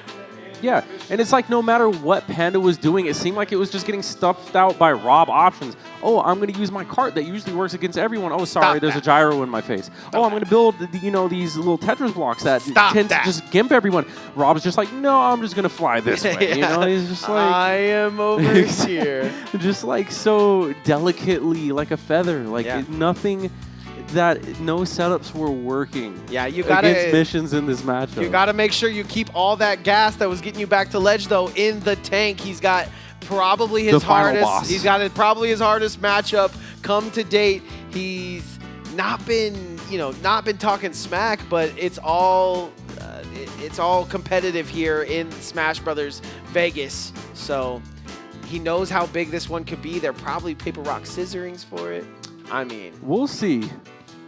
Because, I mean, these guys, they've played before. Like I said, as far as this week goes, they're like 1-1 in sets. Yeah. So this right here at Knockdown 120 in the Luxor, in the HyperX Arena, this is going to be the tiebreaker. This is going to be that one tournament where you want to get that win because this is the one that matters. And I hate to go over how tournaments work, but both of these guys have sent every final boss possible that could be at this tournament into the loser's bracket up until this point. So you're getting sent to Arkham Asylum as Batman right now if you go into that loser's bracket. Exactly. Yeah. So no matter what happens during this match, that loser's bracket is looking very unsafe. But we're getting right into it. Vin versus Missions now. This is the matchup I was waiting for. This is the matchup that they've both been waiting for. I know Missions especially. This is the matchup. To try to take a title. This is the matchup we've all been waiting for, foe. Finals starts now. Vin starts out with a very, very tough combo. Yeah, and I don't think Missions knew that we were going in live gameplay right here. Yeah, that's 75 insane. off the rip. And now, I mean, Missions is going to have to make a complete play style change because he's not fighting against Steve. Yeah. He's not fighting against someone who he kind of stuffs out in every scenario. Right now, he's playing against Vin, who Zelda actually does. She handles projectiles very well. And you're seeing right now Nehru's Love in full effect. Going to go ahead, just spin around with hitboxes, reflect everything, jump over the laser as well. Missions is feeling very uncomfortable in these zones. Yeah, but you have to remember that Missions knows how Vin plays. So Vin starting early is bad. Vin doing well early is bad for Vin. So Missions keep his head. Oh my God! Yo, there's no way he catches out of a button mash. He catches him. The double side B button mash off the stage. Nairu's Love not loving back on Vin. Yeah. One of the few times that it actually does betray Vin. And you can see that Vin is floating around. He's trying to get these lightning kicks, but Missions kind of hopefully got it all out the way his first stock. Never mind. Yeah. I mean, that is the first time I've seen Vin go that low for a lightning kick, but he gets it. Gets the reset as well. That's where the danger zone was versus Panda. However, Missions starting to go to this area pretty frequently. He gets into his combo ever so slightly, pushes him to the edge. Okay. Dash. Okay, advantage state right here. Oh, and wants to get that side B to go again. Possibly the Nairu's Love reset, but Vin standing a little too close with his toes over the ledge. Okay, let's see if it gets reset here into the stock. Wow. Big punish from Vin. Excellent parry. I do not know how he parried that at the tippy top of his forehead. His forehead parried that. Yeah. And I like that from Missions, just shooting the fully charged laser over Vin so it doesn't get sent back at him. Good awareness. And now Vin is just floating around. He's looking like he wants to end this game. You know when Vin stops trying to go for setups and looks more for those forward airs, that he's just trying to land a hit. Oh my gosh, he rolls backwards. That's some online stuff that might have worked, but it's not going to work just yet. Side B a little prematurely, has to reset top in the middle. That neutral air not going to do nothing. Just goes right through it, Vin. one night away. Now, I mean, Mission's just trying to control whatever space he can, and he does with the neutral air. 115%. Both of his stocks thus far has been lost by a lightning kick. If there's any chance to bring this back, now would have to be that time, and he's doing just that. Yeah, 42 on the board. Really like how he resets here, but he can only take 1 or 2 shots. That's a great reset. Yo, oh my god. But now if he makes a mistake, if he makes a mistake, he has to cover it up with something. That's a great laser to get him back onto the stage. I love that. Oh my god. He goes high. He avoids the knight. He grabs Vin. This could be a guaranteed follow-up. Oh my god. Vin has seen that one before in the past. Somehow falls out of the waking arms. Full advantage right here. There's no ledge invincibility for Vin. He's getting walled out. Oh, he does the Nairu's love, finally not betraying him. And now they're both now one hit. Now it betrays him. There were one hit on both lag. sides. And now the setup is at the ledge. Lightning kick. That's 3 stocks from lightning kick, Nick. Scammer's gonna scam. I can't believe how he's just able to last moment throw that move. I did not know which way it was going. It sends Missions to all the way to the left side, and he dies first. That's crazy to put Vin. But that's a great move for Missions, right? He learned so much in that game, but the first thing that happened was he lost the stock in 30 seconds. So yeah. Literally just that. But that was one of the first times I've seen Vin really almost taken out of a comfort zone, but he still just played his game. He walled out, and he just clutched up, and that's what Vin does the best. He's clutch. So now we're going to game 2, small battlefield, where again, Vin is starting off with the advantage. Yeah, and he's pushing him to his limits on this ledge as well. Just, you get thrown off the ledge 3 times, you gotta be thinking you're doing something wrong. It's insane stuff, though, from Vin to stop all the aggression coming out of Missions. Oh. Not gonna get anything there. Now Missions, let's see what he can do at the ledge here. I mean, that's something that Rob does extremely well, is just ledge setups, having the gyro set there for him. Goes for something really unsafe, but does not get punished as hard as he could have there. He's lucky to get away with his life, and he's still doing damage coming back from this ledge too. That was techless, I believe, from Vin, but such a great angle to get sent on. Oh my. Vin got those good ankles as well. Oh, jab attacks. Yep, handling the shield pressure quite well. We talk about CQC. It's really just they're both landing right next to each other and jabbing it out. Yeah, no, Rob's CQC is actually almost as good as Snake's. Like, pretty much on par with Snake's. Like, this frame data, his just priority that he gets in his moves, he's very good up close. But it just doesn't matter. Vin throws out that leg, and it's like Missions is a magnet Mission's towards it. impossible. That's how it's feeling right now. But now he just has to try to get this kill, and he does just that. What a setup. Yeah, I feel like Vin's honestly a little too passive right there when it came to the landing. This might be Mish's game. He goes the extra mile to tie this one up pretty early here. Charging in front of his face, fearless, by the way. Gets the down tilt, no follows, because Vin, I mean, Zelda's real only CQC besides aerials is going to be that neutral B button. Everything else is too slow on the ground. Can't get that Z drop to go. Nairu's loving. And now Vin having setups of his own. Gets the 2 frame, I believe? So that was strange. I think he was off the ledge somehow, but regardless, Vin is going every part of the map to try to find Missions. Wow. And he is responding with some sick gyro. Yeah, gets caught though. Yeah, grabs the gyro off the ledge there. It's a next level maneuver. Laser does its job. Not gonna get that back there to go. Nothing hitting Vin, just finding the, I mean, you have to think Vin has played Navi like 1,000 times. Yeah.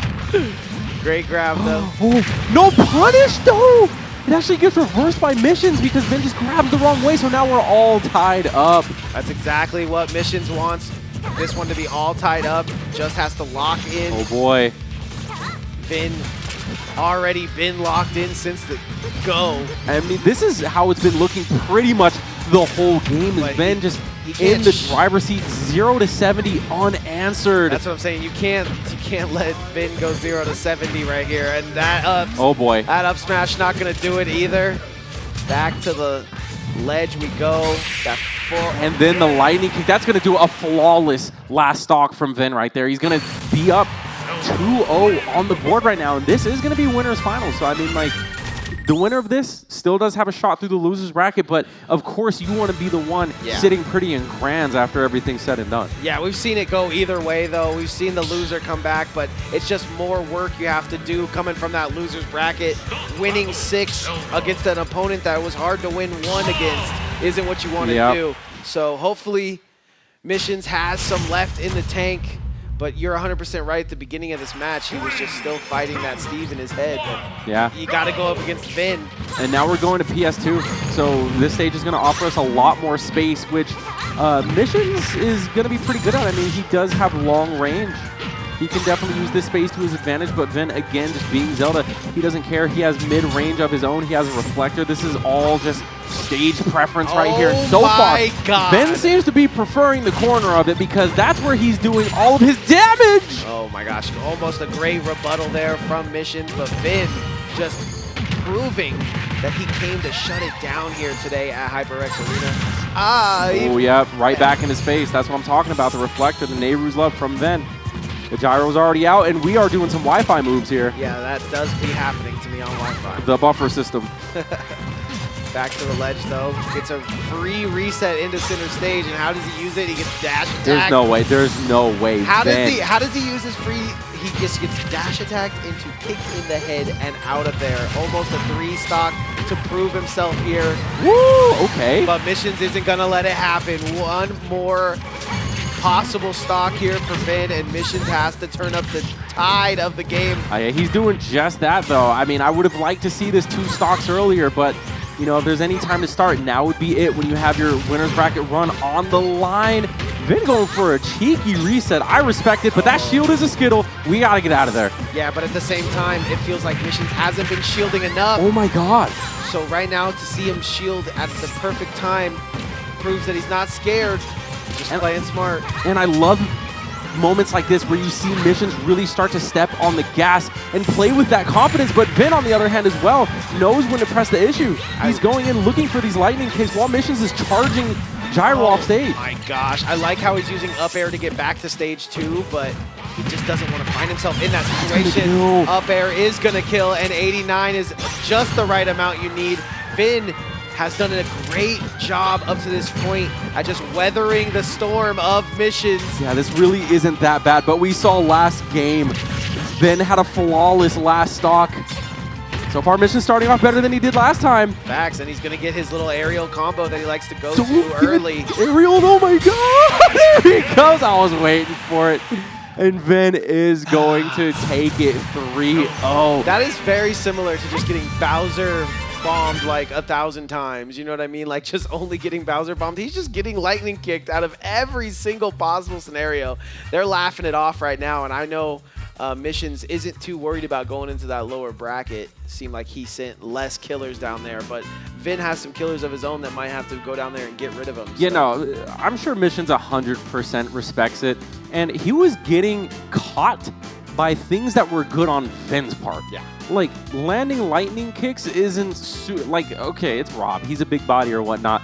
But the fact that he was landing them so accurately was more of a testament to how good Vin is. Yeah. More so than how cheesy this situation is. Like, Vin just did his thing. Missions can't be mad because every time he got caught, the way I look at it, is just like, it's your choice. Yeah. Whether or not you get hit by that. Yeah. And every time he was just in a position where it's like, dang, I got to eat this kick. Yeah, it's a lot of Vin did his thing. It's a lot of shielding issues for me. Like I see him go to that little Skittle, but that's kind of what was missing for the majority of the fight is just those little moments. I mean, you're scared of Vin getting grabs and stuff like that, but shielding might be where he needed to go there. However, game 1 was very close, and it shouldn't have been. Game 2 was so close, and it could have went the way of Missions, and then game 3 was a bit of a shutout. So we'll see how well we do, and we get exactly what we wanted to get on the board for you today. What Liberty High School versus, I believe, Centennial High School is Tomato Smash. You got me. Can I get from? Oh yeah, no, he definitely lifts, bro. He got the delts out. Come on now. He reminds me of myself when I'm on stage. This looks like me versus you, but 10 years ago. Wow. Yeah, no, it's funny too, because if I wear my hair down, we actually do have similar hair too. It's a vibe. No, Sir Bucket's a vibe, but Tomato Smash wants to win so bad. This matchup, kind of bad for Sir Bucket, right? Like, you can get this whole menu, if I'm correct, or you just get Fireball. You only get the Fireball. Yeah, so not that good. The whole menu would be insane. Not that bad for, well, that's like how Shulk is, right? Like, if you're Kirby, yeah, you get all the Monados. If you're Kirby and you go for a Shulk, it's like, I love that okay, one. Yeah, that's the move. I mean, the thing is, though, Oh is my that the God, he Fireball itself is such a good projectile. Yeah, it could definitely help Tomato Smash here, but will Sir Bucket let him in? I'm not going to lie, though. Like, from my experience with Kirby players through every iteration of Smash, very rarely would they rather have their opponent's power than the ability to grab. You lose a command grab when you absorb power. Ooh, down smash at the ledge is pretty cheeky there for Sir Bucket, but dies the Tomato Smash pretty easily. That's what did it. I mean, it makes sense. He was pretty powered up, but still. Yeah, you go into the 4th or 5th menu item option there. Kaboom's going to come out, but Tomato Smash is so good at finding these different tilts to start his combo. There's your command. Oh, he does get the power. Okay. There's your command grab, though. You were talking about it. And after that first stock, you got to be feeling strong. Hadouken.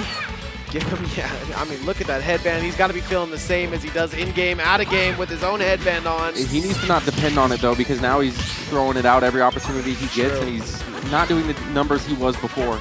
So as long as he just doesn't build his whole gameplay around it and just uses it as an option, it's fine. Yeah. Ooh, I like to use it. Ooh, like he used it like a Young Link arrow. Just exactly the speed. Here we go. The speed of a Young Link arrow as well. And then Zoom going to come out, so not going to get that charge to do any much more. But I love how Tomato Smash is just willing to press a button. However, he gets the door opened on him, and the tides have turned. Dude, the way that Tomato Smash uses his tilts are so inspiring. Because you have a brawly character that's main strength is boxing, and he just CQCs. He does just that, and he converts so well. So you're probably going to see some crazy stuff at this low percent right here. Sir Bucket, I honestly think that he does pretty well in this matchup, just given that he does have a sword. Yeah. He does have these things that can potentially wall out Kirby, but Tomato Smash's ability to just force himself in is what's giving him the upper hand. And he's Oh really my God. up in the... Oh my gosh. I was very scared for Tomato Smash there, but he does make it back. The Skittle is out. This guy is Super Saiyan 3 hero right now, and it doesn't matter. Oh, it does matter. It does matter. Across the globe we go. Kirby used Warp Star. He's out of there. I mean, losers, quarters, finals couldn't start in any better way. I do like what Tomato Smash was bringing to the table, but that last stock was just Sir Bucket going into every single possible menu option and finally finishing it with that flame slash. Go back here. This is such a deadly matchup. Like you said, like two high schools, just different sides of town just going at it right here. And there's a lot of pride on the line, but also, like, you know, they're both outstanding players in their respective schools as well. Like I said, Sir Bucket being the captain of his, you know, gaming club. I mean, I feel like Tomato Smash is like that new era that you need in Smash right now. That new young era. I mean, you obviously saw what player like Sonic and the ones that come before him, but what's the next generation? What's the next Smash Bros gonna look like, you know? And that's something we see from Tomato Smash. Just takes him from west to east, and we've seen the greatest do it. Not only that, but he was just so patient on every reset, playing so reactive. Oh my gosh, he just gets cut in half there like an actual tomato. Psycho, oh boy. That's a lot of, again, like you said, Nick, Super Saiyan 3. Bro got the monkey arms, bro. Okay. This is insane, but I mean, like, Tomato Smash is being so fearless about it. Yeah, as well. Yeah, you can just be Krillin sometimes. Oh, okay. Sometimes you can just be Chaozu in that moment. Just have so much power, but just not really the time to really do anything with it. It feels like Goku versus Kid Buu here at the HyperX Arena. We will see which way this one shuts out. Loser goes home, or can play a couple more friendlies. You know, I heard there's a redemption bracket or something. Oh, resets into the grab at the top of the platform. Chop, chop, chop him up. Oh my God. This is a tomato and a slap chop machine. And again, you saw Tomato right there, how he was Whoa. just waiting for his opportunity to reset. But this time, Sir Bucket just flying around, not even trying to land. I was going to say, yeah, like, this could be a problem. He didn't mean to do that, for sure. Wow. Parry to the up B. I don't know Doesn't use the power. I don't know how he got out of the first two like lows that he sent, but that is a meteor smash. Sir Bucket just needs his space right now because Tomato Smash in his face. Yeah, he wants to get these little tilts going, but that re-grab is pretty sick. And he's going to back air him with the headband on. And that was beautiful right there to absorb the power because it sent Sir Bucket at an angle to where Tomato Smash could cover the landing, and he did just that. But now we're all tied up. One stock apiece here. Yeah, the problem is you put this guy back at, well, he's not at 100. He's at 20. He used all his Super Saiyan mode. Now you kind of have to wait this off. But you can't wait too long because then he's going to get more mana. Yeah. It's a hard mix-up to... Oh, no. Is that it? That's game. Dude, the snooze. Bro, gets... SZA would be proud. I can't lose. I love that song. That's a banger. Dude, Tomato Smash inspires me to use Kirby. He makes the character look so fun. He does. He does. I definitely have been prone to playing him in my friendlies and getting a sick move and yelling Tomato Smash, and Yeah. just already just his passion for the character and everything that comes with it has already, you know, kind of shown its way through the community. I want to just embrace the fact that he's able to do this, right? Like it's not every day that the young guns can really grind with these old heads. But he's going to all the tournaments possible. He's doing what he can. Right now, he's down 0-2 to Sir Bucket, who has been in the gym, to say the least. Yep. He's been in the Smash library. He's been in the gym. He's Been in the lab. been everywhere. He's been in the lab. And Hero, just one of those characters. It's not hit or miss. It's you hit, and how much can you keep on hitting? Yeah, and it looks like we are running it back to Hollow Bastion as well. Again, this is one of those uphill battles, and I have empathy for Tomato Smash because I use a brawler character as well. Right. So getting in a lot of the times is an issue, but you just have to be so decisive. Right now, he's in, though. He's in. He's getting that damage, but Sir Bucket, he does have the movement buff on. Yet again, he's using it to his advantage here. But you can tell when Sir Bucket is pressing the gas and when he doesn't necessarily care. I mean, they are literally going through space and time with some of these mix-ups. But you just see maybe Sir Bucket goes into the whole, you know, dumps his whole load into the menu. But what you're probably going to see is Tomato Smash try to weather that storm here, because the rest of the things that he's been working on hasn't been working out. That's gonna hurt. Oh my God. Everything hurts. You can't brawl with the sword. How do you brawl with the sword, foe? Back air. You just use your back air. I mean, Kirby's back air has always been one of his staple moves, and right now we could be seeing some combos. It's definitely a move that I see players getting kills with. It's the equivalent of Jigglypuff's back air in Melee. Yeah. Like, it's like that on that level. Oh, Trill actually gonna hit. That up B wouldn't have hit, so I'm glad he grabbed ledge with it. It's the last hit of the down air. Gets sent up. Oh, that's a dangerous rock smash that was just used. Yeah, it goes both ways, right? Like the thwomp kind of brings it in, but okay. Good momentum going on from the side of Tomato Smash. He's going to have to keep it up, though, because Sir Bucket, he's been getting the spells that matter. And there it goes. Huge punish. Gets a guaranteed trip as well. The reversal is so big here, but he's done it before and still lost the match. So has to lock in for this final stock. And he's doing just that. Oh, my God. 61% off of tilts and aerials alone. But here we go. The accelerate back. A little bit of zoning, too. Runs up to his face. Kame! Chops him up a little bit. Oh, okay, yeah. Use the low profile of the character, not bad. Oh my God, and that almost killed the range on that. And again, now we're seeing the superpowers coming out from Sir Bucket. I mean, at this point, it's unnecessary. He really doesn't even need it, but an up throw will kill. Runs out of MP. There he goes. Sends that Kirby to Jesus where he belongs. Now, this is the hard part here, because now you have Tomato Smash, who's clearly feeling confident, but he has to not run in unsafely. Well, he wants to keep the pressure on. I think he can right now because that MP mega low, right? So if he keeps contributing to his off There he goes. stage game. He's not going to die here, has enough MP to make it back, but that is going to do it. Back air is so nasty there. Yep, and Tomato Smash does get one on the board. Time to catch up to the opponent. Sir Bucket has yet to kick the bucket here, 2-1. It could go either way. I really like what Tomato has been serving to the point of now has exactly what he needs to win this match, just has to do it, right? It has to happen. Yeah, and we're going to a stage that has quite the amount of space on it too. I actually really like this counter pick for Sir Bucket. Forward air, love it. There's so much real estate to mess around with here. A bit of a mash there by Tomato Smash. And now Sir Bucket not playing no games. He just wants to get the lightning and the thunder out quickly. He's using these different magics to kind of push Tomato Smash away. That's a great jump out. Yo. He's getting Tekkened. He's getting Tekkened real quick. And I like that, just catching the platform at the last second to renew his jump resources. And to zoom, that's even crazier, right? Forward air, not going to do it. The lightning is absolutely called out, and now he's getting into the heel, and it just makes it seem like Tomato Smash has to do all this stuff because of all the buttons that Sir Bucket is pressing. But every time he tries to aggress, he's getting cut up because he's in Super Saiyan mode. Yeah, excellent coverage from Sir Bucket at the ledge there.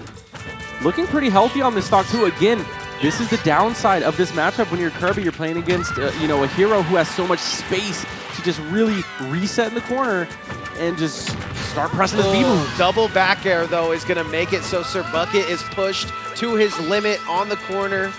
That's a great double back air that definitely saves the game for Tomato. Run up.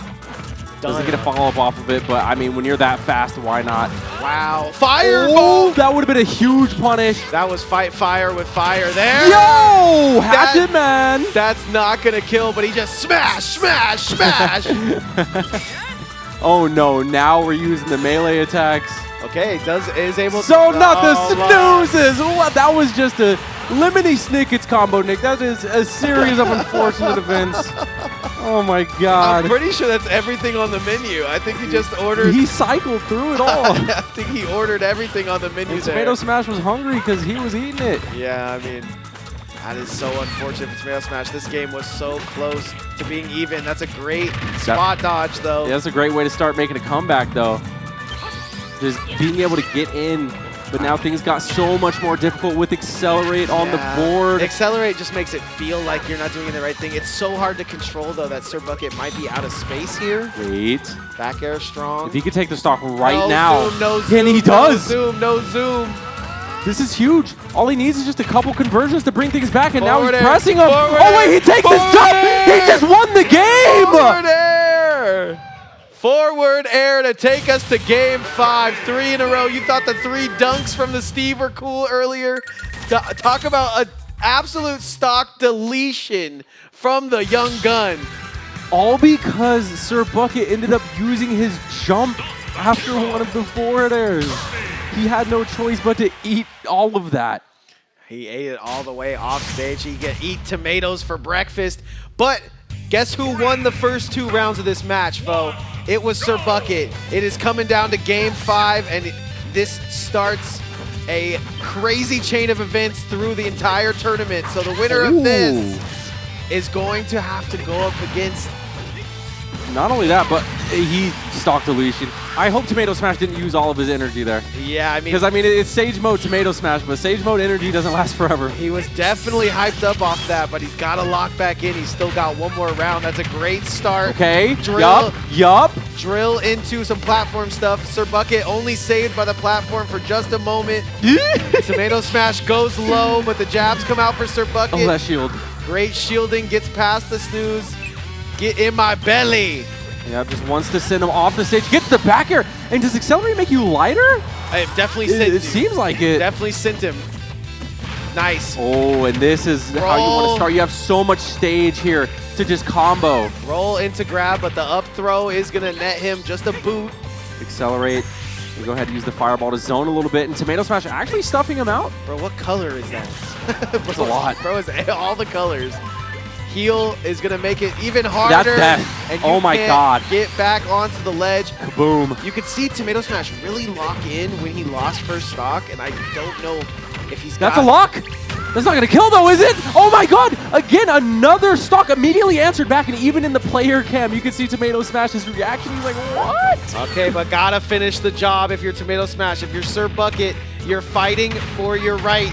You're fighting for your tournament. Oh, my God. He gets picked up and taken away on the stretcher. Zoom is going to put him into a random spot. It's going to be right above Tomato. 2 tournament lives on the line as well, and that has to be intimidating when you're that powered up.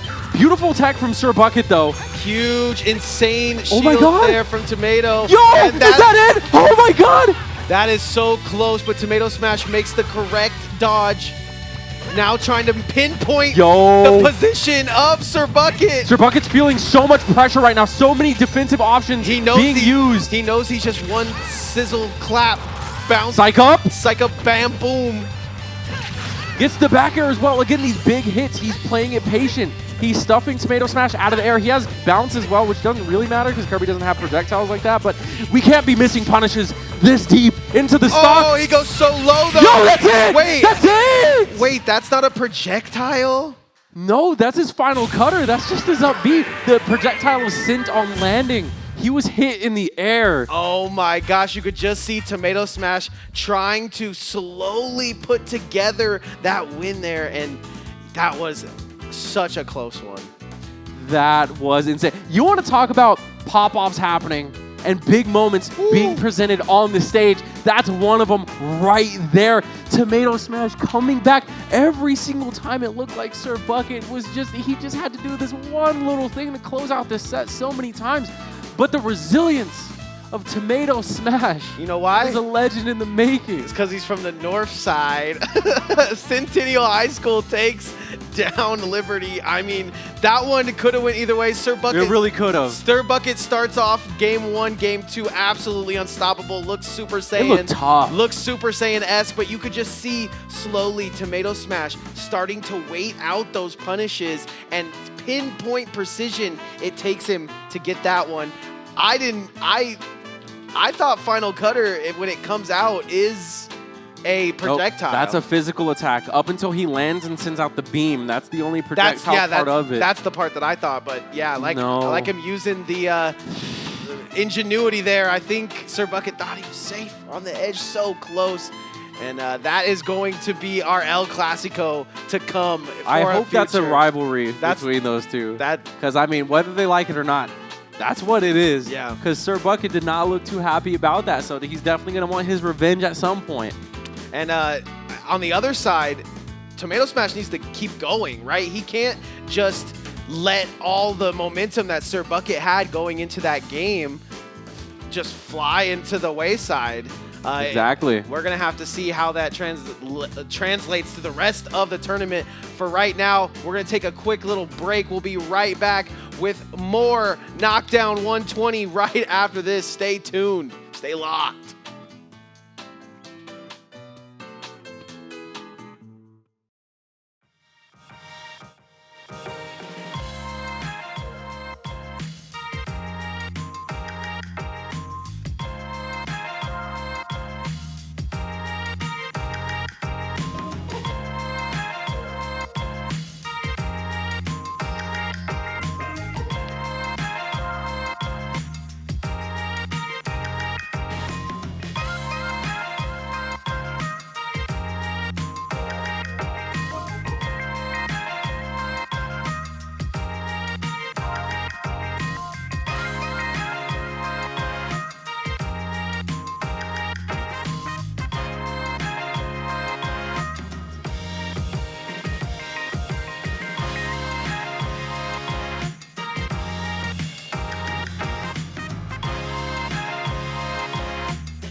welcome back to Knockdown number 120. It's No Meta Nick, it's Foe. We're back.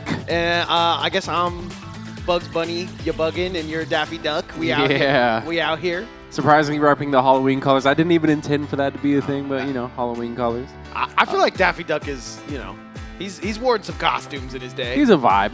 Absolutely a vibe. I think last time was Disney because I was wearing the power line with the Keyblade necklace. And Sora Sora was getting sorta crazy when that was happening when you were wearing the all Disney. True. But now we see Vin sitting in his high ground, sitting in that in grand finals. killer seat that was sitting in grand finals, waiting for somebody in this lower bracket.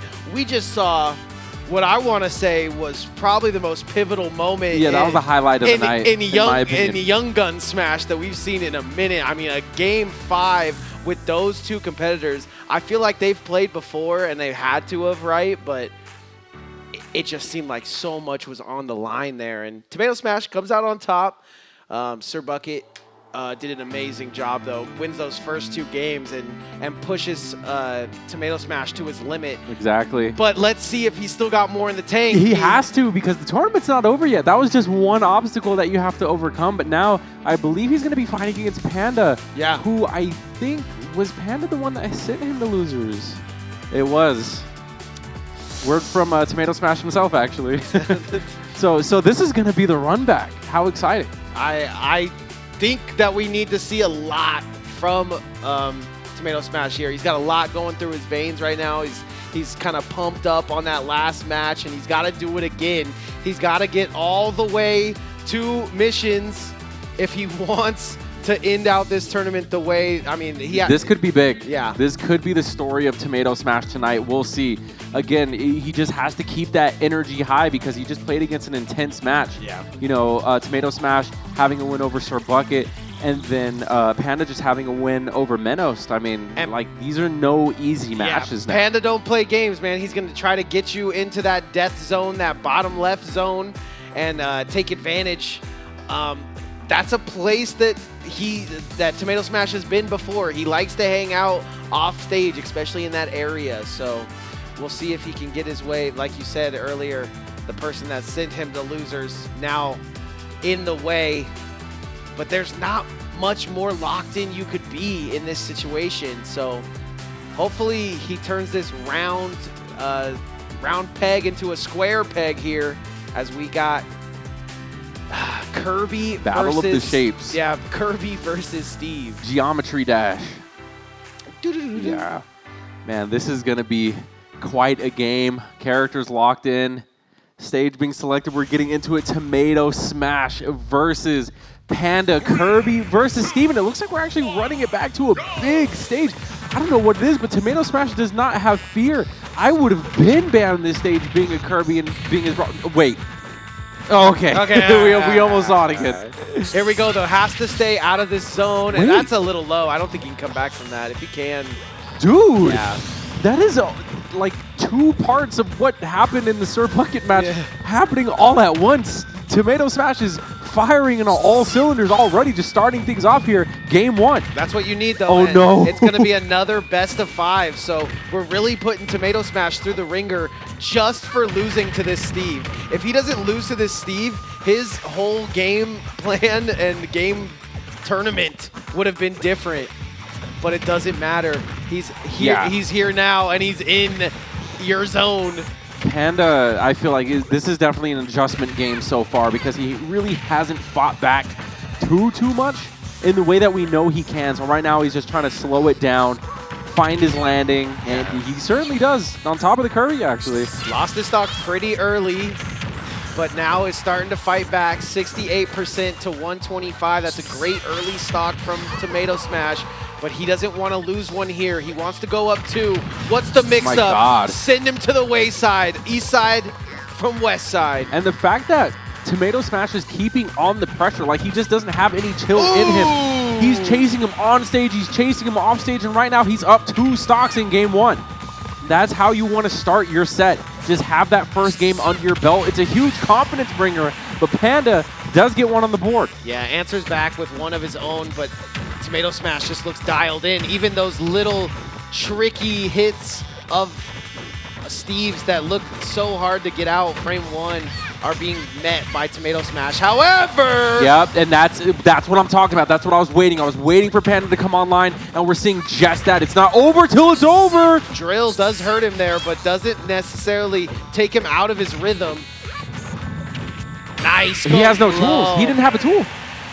Perfectly done there. Just bare by knuckles. Tomato Smash gets that early stock and just takes it to the precipice. Gets as far in on extra credit damage, gets that stock up, and just has to finish the game there. However, there was a very, very mad man coming after him with Steve.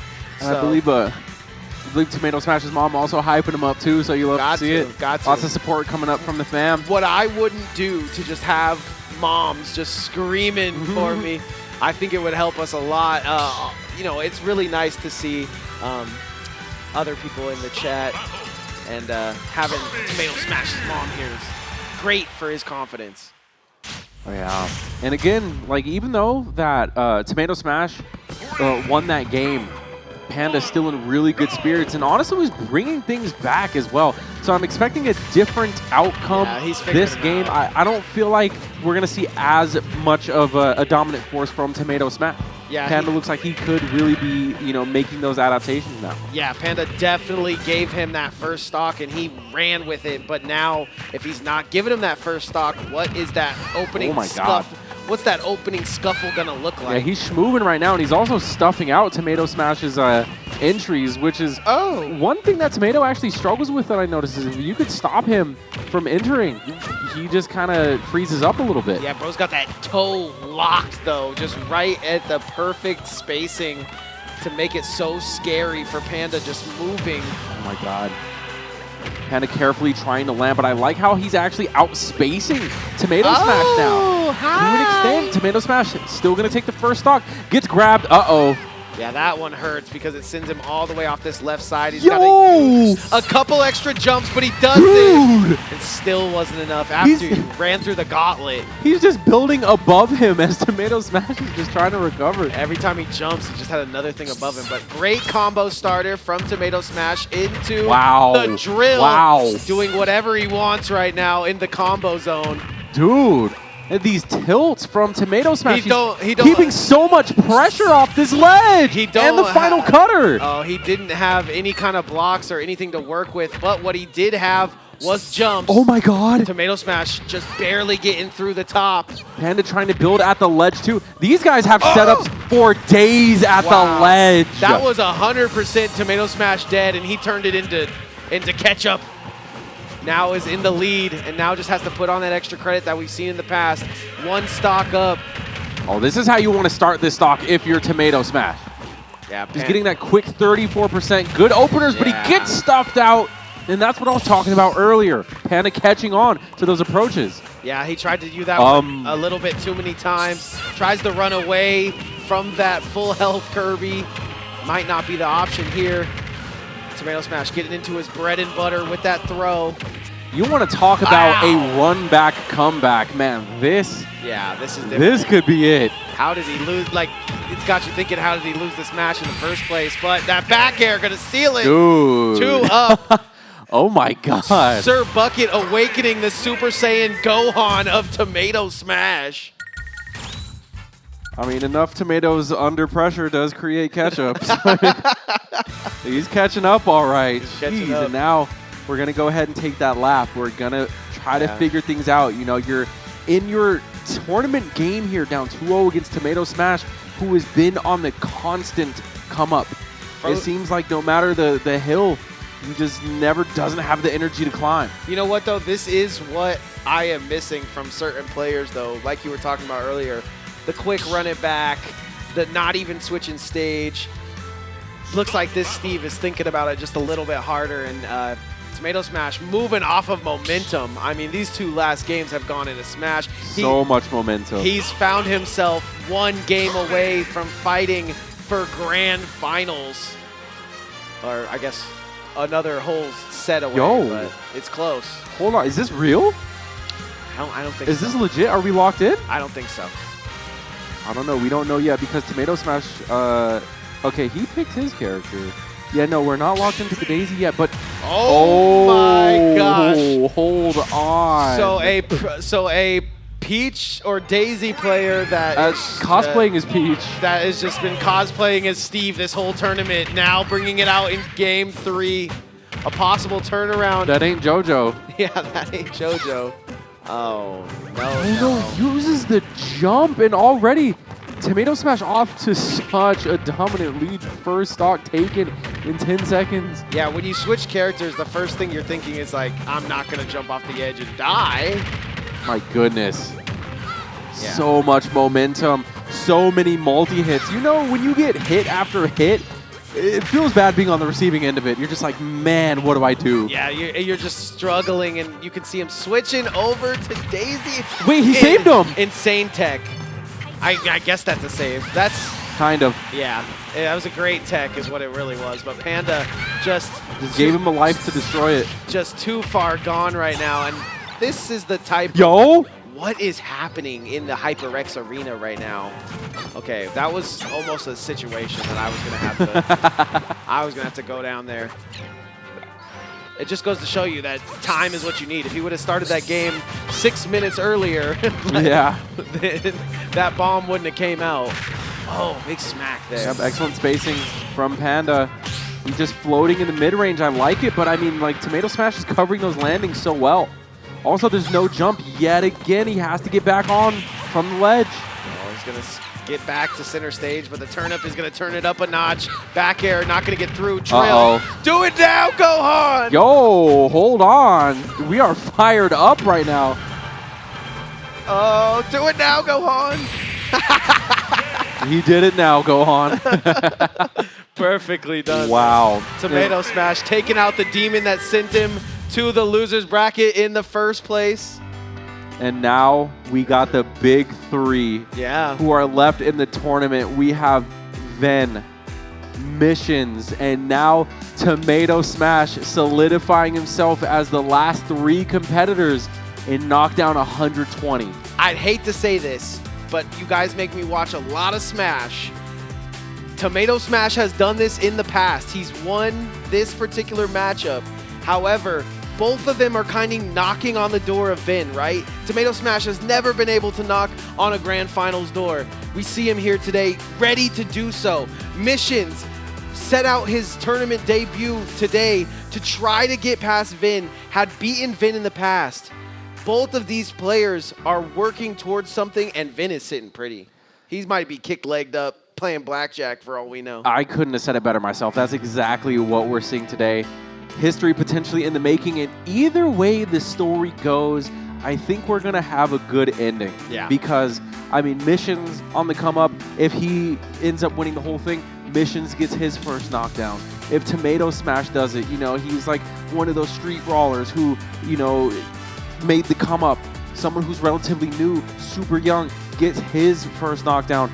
Or we have Vin that wins and solidifies his spot as the rightful winner, the rightful defender of the crown. Yeah, we've seen him defend the crown plenty of times, using Zelda, using these Sora-type characters to feel strong in this situation. You have a character to go to, but right now we're talking about Tomato Smash, we're talking about Missions. Like I said, these two have fought a plenty amount of time. They're going to the same locals so often. They have so much knowledge on each other, but how much do they really know about each other's game?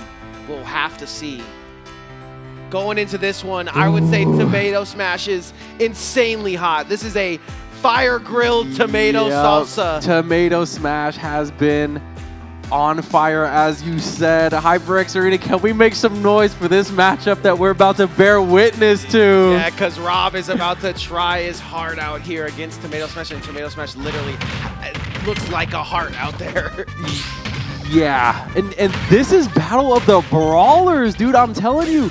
Because these guys, the CQC, both of them get rewarded for their just close combat skills. Yeah, I will say, though, Missions has the, not the clutch factor. Oh my god. Just the ability to do a lot more damage with some of his moves. But other than that, this is pretty even. Bro is like off the carbs or something this tournament because he's like on a different type of focus. Like, this is insane. Yeah, and when I went downstairs, Missions was just letting me know it's time to lock in for sure. So yeah, because I mean, realistically, Missions was very confident in taking the whole thing. I mean, he has his win on Vin. Like I said, they're 1-1 in sets, but now he has Tomato Smash standing in his way potentially. That's what I was talking about when I said that it just looks like Missions is able to do a little bit more damage in his move set, but don't let it fool you. Tomato Smash knows what he's doing here. Gonna try to snipe with the top, does throw it straight up, tries to go for the grab, but just gonna let it go to the wayside. The reset is imminent, but here comes some free damage from Missions. Front flip into the forward air. One thing I noticed that Tomato Smash doesn't do that I would love to see him do more of is when he has his opponent shielding on the upper platform, kind of like where he just was, is using that neutral B more, using that command grab more. That's something that Juice does all the time. Even you'll see MBB stick C4s on opponents when they're shielding on that platform. I want to see Tomato Smash be able to mix it up more like that. I also like what he did there, which is neutral A, right? So just neutrals and gets the kill out of it. That's something we don't really see too often with a lot of other characters, but it works for this character. Using the low profile there not to get absolutely shotgunned into the blast zone. Forward air. Almost catches him, but Mission's just going to go ahead, get out of there, and an excellent reaction out of shield, gets that up smash, and now Tomato Smash on his last stock. Yeah, out of shield, up smash, just looks like a shotgun is there. Gets away with it. Forward air, or sorry, neutral air. And this is just something that Tomato Smash is going to have to be dealing with this set.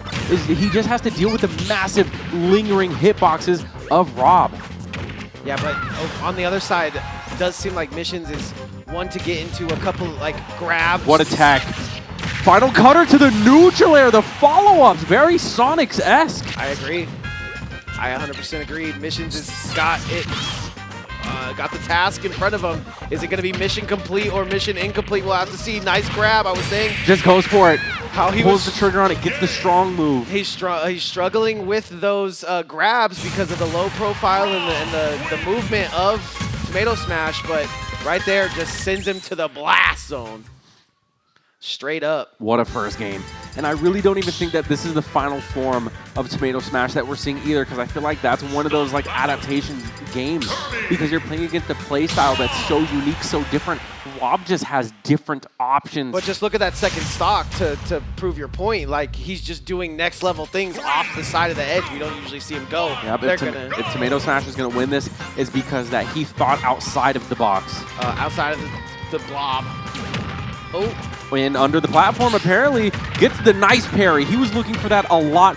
Gets the down tilt, but there's no lock because Missions goes off the ledge. You can see Missions wanting to reset out of this momentum, but he just wants to do anything besides getting hit. Tomato Smash parrying the laser. You can see the locked in. Pulls him out. Is being patient enough as well. That's just one of the things that hurt Missions earlier, is how patient Vin was being. Excellent landing neutral air though. Good parries. Parries are insane. They're once again Sonic-esque. Gets the trip, nice gyro, fires off the laser. We're just parrying everything. These guys are showing off their mechanics. Full force tonight. I can do better. Tomato Smash trying to drill here. No. He tried. The up drill. But again, like I'm saying, the hitboxes of Rob, they're just too insane for Tomato Smash. He's going to have to choose his battles so wisely here. Headshot with the top. With the gyro, yeah. Getting pressured. Wow, he's handling it though. That neutral is so good. It seems like it sends you so far. You can just sneak it into any combo. Forward air, gonna send you off to the side. Mission just missed. Kirby's that small. Yeah, that's what I'm saying. There's so many times where Missions is used to doing one thing, and the grab and the finish and the final, but it's so hard to get that when Tomato Smash is moving and grooving like this. This is a huge punish. Gets the up smash. Yep, not much you can do right there. Mission's bringing this back. That was to an even game. Bread and butter and tomato. The grab, yep. Just going for it, just really pushing the advantage here. It was great patience, but it didn't really seem to do much for Tomato Smash here, as now the patience is starting to run out of time. Yo! Dunkaroo! Dunk a tomato. Excellent parries. Catches the gyro. Now we're freestyling. Yeah, this is definitely freestyle for both of them right here as we get into some up airs. Oh, man. Now Mission, he's coming alive right now. He woke up, and this is kind of what you expect. He just gets these hits, hit after hit, and then he makes a decision. Does there. some that was a stuff. that was a business decision. There we go. I was like, oh wait, they gassing me up. Let me just go ahead and air dodge. Okay, isn't gonna parry that. Doesn't have to. Neutral air not gonna do it. Mission just gets away scotch-free. Back to the ledge again we go. Back air, so strong. It's gonna take an entire village right here. 118 on the board. He can't get back onto ledge. Yes, he does. He can't be stopped. He wants those forward airs to take him, but Missions knows that. Man, the percentage just building up from a distance too. Mission's ability to just wall in this matchup is insane, and you can see it happening right now. Tomato Smash just trying to claw his way back. Oh, I like that, though. One grab could potentially be the game, but hold on, we're starting to see signs of life from Tomato Smash. Yeah, I like that, though. Gets center stage, and once he does, he puts on a 60 little hit Oh! combo. That's a forward air that might be sniped out. No, he gets a little hasty. Thought he was going to go low, but he just goes high. Uses And those there's the jets. back air. That jet fuel burning steel beams right now. Yep, we're all tied up 1-1 apiece, so this is pretty much a 2 out of 3 set that we got going on here. And again, signs of life from Missions. That first game was looking a little out of character, but now you're kind of seeing the matchup do its thing. You're seeing Missions wall a lot more. You are seeing the downsides of Rob's big body, being able to get comboed left and right, but it's up to Missions. Can he get in? Does Tomato Smash want a laser, is my question. Would a laser help you? not super a lot. All But, right. I mean, that's up to him. We'll have to see. We're going Red Rob as well. That's actually probably my favorite alt. Final cutter off the stage. That was so dangerous. Trying to steal the tomato off of the skin here. I actually like that from Tomato Smash. It didn't even look like he wanted to hit with the Rock Smash. It looked like he just did it so he could land faster. Yeah, he gets some space, and he can also cancel it too, so there's so many things you can do with Kirby here in this. All a matter of movement, and Tomato Smash certainly has it. Catches the top as well.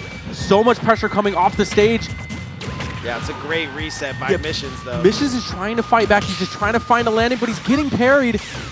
Ooh, No punish, though. Thought the jump was going to come out, but that's a parry that you needed in between the Yo! top and a hard place. You got to get out of there, buddy.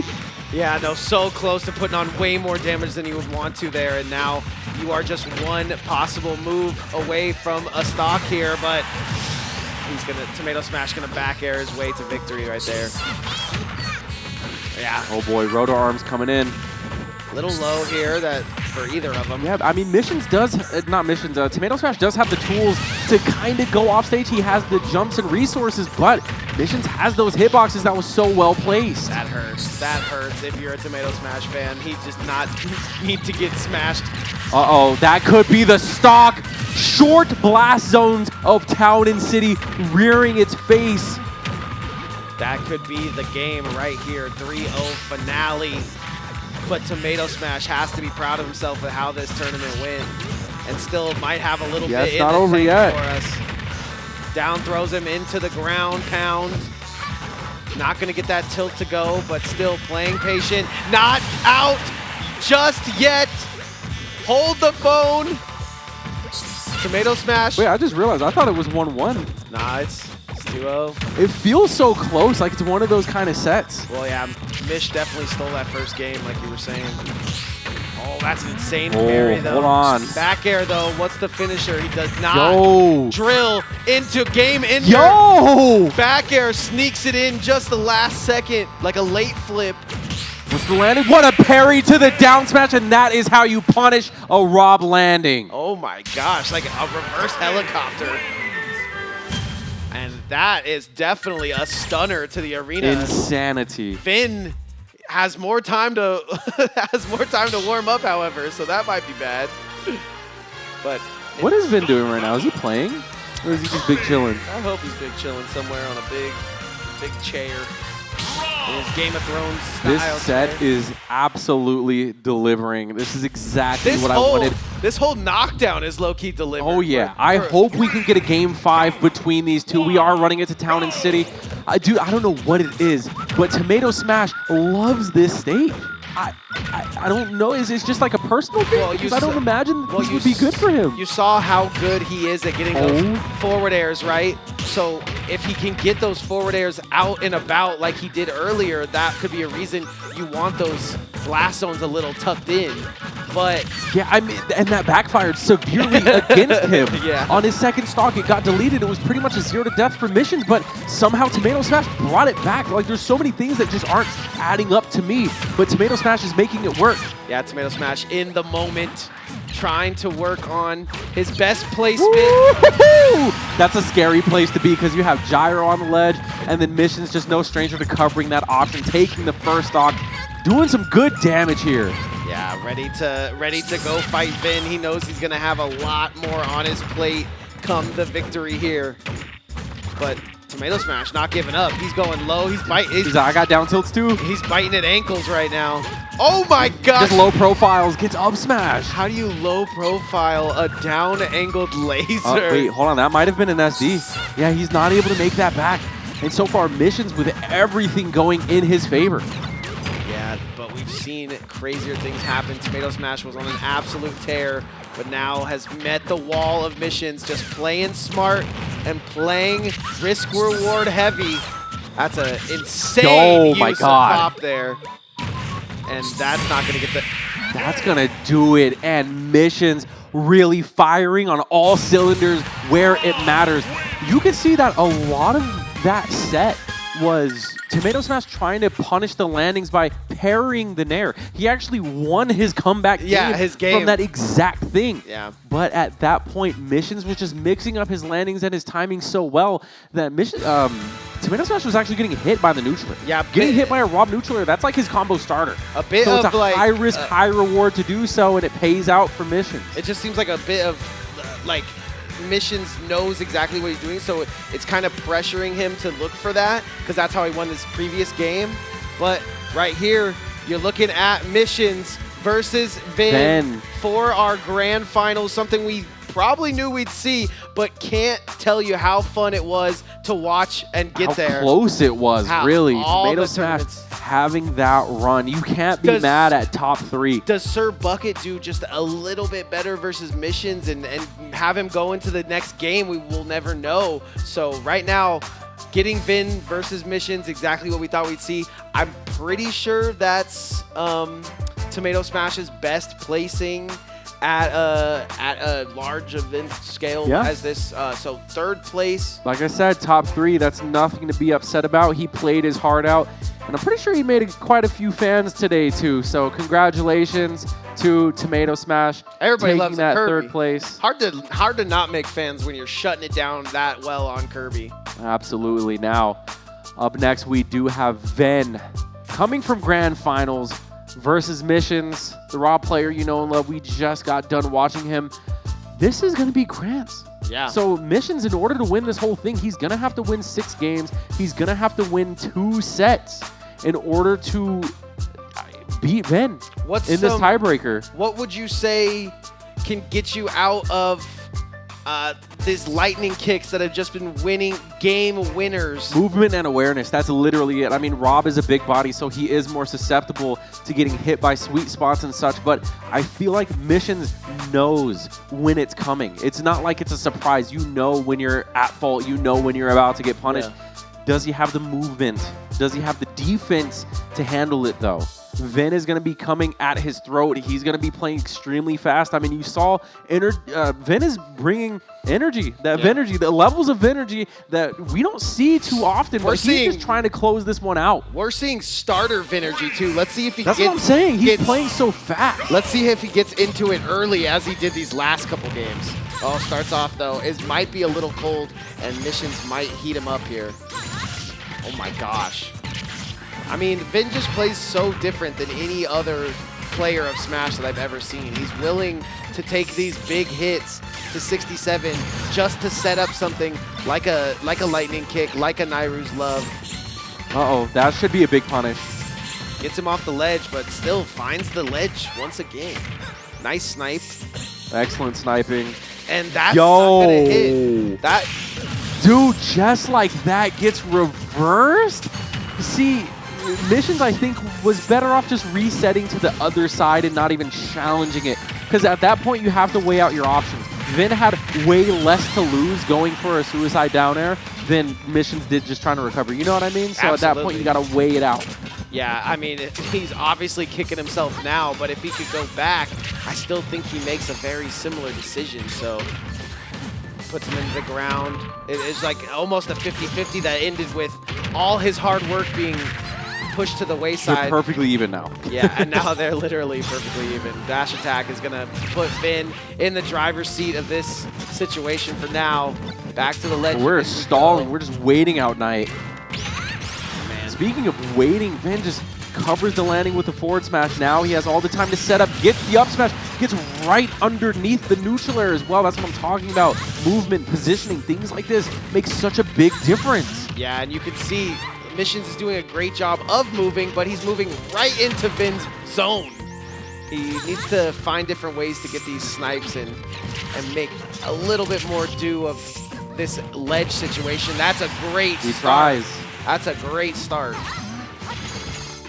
But neutral is going to make it so the bread and butter of Vin is looking heavy. Nice grab. Yep, good confirms. Follow. Keeping it simple, just trying to bring it back piece by piece here. There's that reset that you were talking about earlier. He finally goes for it. Oh my god. But now he doesn't want to aggress. He doesn't want to give Vin any free damage, any free stock. That's huge. That's not not gonna a get the good kill. trade for Vin at all. Yeah, that's not gonna get the kill. However, so it's always a Down throw. There's no way he gets the up smash. follow up though. I love the follow up. And once again, Missions able to reset. Just waits for that Dude, nasty setup to happen to him. Missions just ran into that too. And now he has to make some real keen business decisions. That Wow. laser is going to help into the snipe at the top. Goes for the relaser, but Vin just going to ever so There it goes. slightly steal the game. Tried and bro. true, baby. We got the lightning kick. When in doubt, lightning kick it out. I was talking to Missions on what it looks like, and it just looks like he's throwing he's at the blackjack table, and he got a 3, a 7, a 6, a 4, and that's how he gets 20. And then Vin just comes out with ace king and just kings him right there. So that's kind of how it feels when you're watching this matchup. For me, I just don't know what the options are. Definitely put your hands on the controller. Yeah, I like that from Missions. Like he actually looked pretty. You see the emotion coming out of him after that game 1-2 because he was right there. He fought so hard to bring it back, but then it's just like, really, I lose to a foreigner, and it's like that every time. That's been the story of Missions. Pretty much every loss, and at some point, you have to start really taking responsibility and figuring out what's going on. Well, it's like he's up in stock 1, he's up in stock 2, and he loses stock 3. It's just these small mistakes. And I mean, Missions has cleaned up his playstyle before. It's not like he's losing to Vin every single time. It's just like, usually Vin has the upper hand. That's how it is most of the time. But at a time like this, you can't afford those mistakes. You got to clean it up now. And right now, he cleans up that first stock. Very, very clean indeed. I'm loving what I'm seeing from Missions, even going into last game, right? Like, yes, he loses it, but see him doing big damage and getting grabs. That proves to me that a player is locked in. Yes. You're able to just walk up to your opponent, grab them. And Getting some nice juggles, too. I would like to see more parries of the Furrows win at that point, but parries and all, maybe. anything but just eating a sweet spot like that. There's a lot of sweet spots being absolutely chomped on. And Missions is just chomping at the bits to try to get more damage on this princess. And this is the type of control you want to see for Missions. Yeah. I mean, this is how it was kind of supposed to be going into it. But Vin has been on the ledge for the majority of this game, and it's still so close, Bo. What do you say to that? I mean, honestly, Vin ends up at a disadvantage, but it doesn't really matter because he does things like this. He just gets these hard hits, these hard punishes, and that's something that Vin's always been one of the best in the world at, realistically, is his punishes. He will go a long drought of not hitting you at all, then hit you 3 times to even out the game. Yeah, absolutely. Even it does, but throwing the back air Missions does reset. They're coming out. Yeah, the kicks want to come out, but let's see how much extra Just like credit. that, yeah, just like that. And that's why Missions kind of just like smiles, smirks it off, you know, because you know, like, you put yourself in a situation to get punished. Vin's the Punisher. It's what he's going to do. He's the Punisher in the Avengers, indeed. Excellent coverage. Covers the air, too. Tries to get the back air. Now we can set up at the ledge. What a setup it is, too. Just perfectly nailed. You can see that's almost Capitancito-esque, the way he puts that top right on the edge. That's how you have to be. You have to be. Like Capitancito, that style works for so many characters. He gets back, doesn't get the Oh my tilt, God. and doesn't get the down smash. I Yep. know he's pissed. He's watching out for Lightning Kick. And that shield is currently a Skittle. Ow. This is Lightning Kick territory. How is Missions going to play around it? Oh, front flip. This is so scary because usually Vin, surprisingly, even though he's at a Catches disadvantage, his landing. kind of has the upper hand in situations like this. Wow. And the one kick away. How mad are you that that doesn't hit? And then he even has the audacity to go for a lightning kick after that exchange. The grab. Ah, there it goes again. It's like a jump scare, man. You know it's coming, but you just can't do anything about it. It's like those videos where they like throw the baseball at you on your phone and it like hits you, but you're like you realize like, oh, I didn't really die. Like even up here in the booth, we know it's coming. Trust me when I say Missions knows it's coming. Oh, and he you can knows. even see the cogs turning. He's throwing out more tilts. He's playing more safe. But as soon as he commits to something, Vin is ready to punish. Dealer hits 21 and you can't do nothing. The house always wins. And the Vin is ready to win. Vin is the house. He's been the house. Yeah, he's ready to win grand finals here unless Missions can turn up. And now he's just starting off with momentum. Yeah. That is not what you want if you're Missions. Vin with momentum early on is unstoppable. Gonna have to get in there, and it's gonna be so hard because now you just see the shields coming out. Oh my He's God. doing- Now we remixed the lightning kick. Pack it up, pack it up. We got lightning kick, zero sugar, lightning kick, diet lightning kick. Jeez. Oh, that was the diet right there. That's funny. Man, Vin is just finding new and interesting Oh! ways, but so is Missions. He brings it back with that ledge setup. That It was works out in his favor, but Vin. That was the remix to the remix. You make one false move and Missions takes advantage. Now wants to reset in center stage, but knows that Vin is going to be waiting with one of those kicks. And I almost Just like that. timed it perfectly, just as you were saying. We know it's coming. They know it's coming. The house knows it's coming. There's just nothing you can do. Vin is the Punisher, and you can't get away from him. That's what it feels like. It honestly does feel that way. You can run, but you can't hide. And it's tough too because I mean I've been on the receiving end of that, of just getting so annoyed. Like I And you're knew this- that was, but yeah. Vin lands them. Yeah, you have to hit him. Vin is so accurate. He's just a great player. It's he knows literally- the positioning. It's literally like being mad when you die to a 360 no-scope. It's like, okay. Right, like you just got skilled in. Like you gotta respect it. Exactly. So Vin doing his best on the ledge here, though. The impression of Capitancito is being laid by Missions, but that top just doing wonders to get back onto ledge. Gonna cancel out the Knight, but the fire is still Snipe. in Vin's hands. I hope this doesn't end with a lightning kick. Okay, I mean, it's not over. Pack Oh it God, up! oh God, Vin, what are you doing? Oh, he saved him. Oh, wow. Vin, you are a madman and also your winner of Knockdown 120, winning grand finals with a solid 3-0 and quite a chunky amount of lightning kicks in there too. Yeah, I think it was a max amount for him tonight, but He definitely maxed out the lightning kick stat. Vin gets the win once again at Vin the win again. Knockdown number 120. I'm loving what I'm seeing from Missions going into what is our new... Going into Knockdown 121. Yeah, and our new PR season as well. Right. There's a lot of locals, so make sure you guys keep your eyes on YouTube, on everything. I mean, we got tons of stuff going on. Yep. Oh, I like that. The tournament's not over yet. I like because that. We actually have a redemption bracket. Production, do you know at what point in the bracket we're in there? I don't know if she can hear me. That's, I mean, losers. I love losers that. finals right now. So in the redemption bracket, we're at losers finals, and after that, we're gonna see who's moving on to grands. There's like grudge matches that are probably happening under our noses, and we don't even knows it. But I don't know if second place can join that bracket. I'd have to say no, right? So that's pretty. No, that's for. I think that bracket is like if you win 2-1 and 2-0. That makes sense. Or rather 0-2 and 1-2. Yeah. I'm pretty sure that's how that goes. That is, I've been in plenty of redemption brackets, and that's exactly how it goes. Is that Stellar? Is that Nessmain Earthbound Stellar in the building, in the hot seat right now? Oh, so we could be seeing a Nessmain maybe making it to grands. That'd be exciting, but you know, versus her opponent, who I'm not familiar with, you know, his style just yet, but we'll get there. We'll get the style. They're just getting locked in right now. They're just getting in their seats. Hey, yo, missions. Should go by Mrs. Saturn. Missions. How late are you staying? Doesn't know. I want you to fight my Diddy Kong. Ooh. Diddy versus Rob. Ooh, I like that.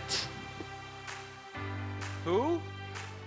Oh, really? Dak ball. Yeah, no, when I'm done, as long as we don't get kicked out, I'm down to play. Let's do it. Let's go. Grudge match going on the field.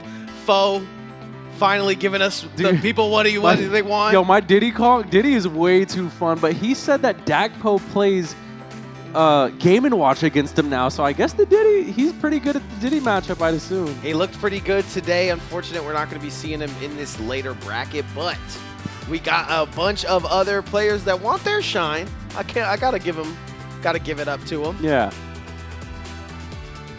Man. And this tournament's almost concluded as well. Like we're at the last point. Normally we would be concluded here, but I like the fact that we got a little redemption bracket. I would like to go down there and make a name for myself. Should have done a doubles redemption bracket. Doubles redemption. And then the final boss is me and Foe.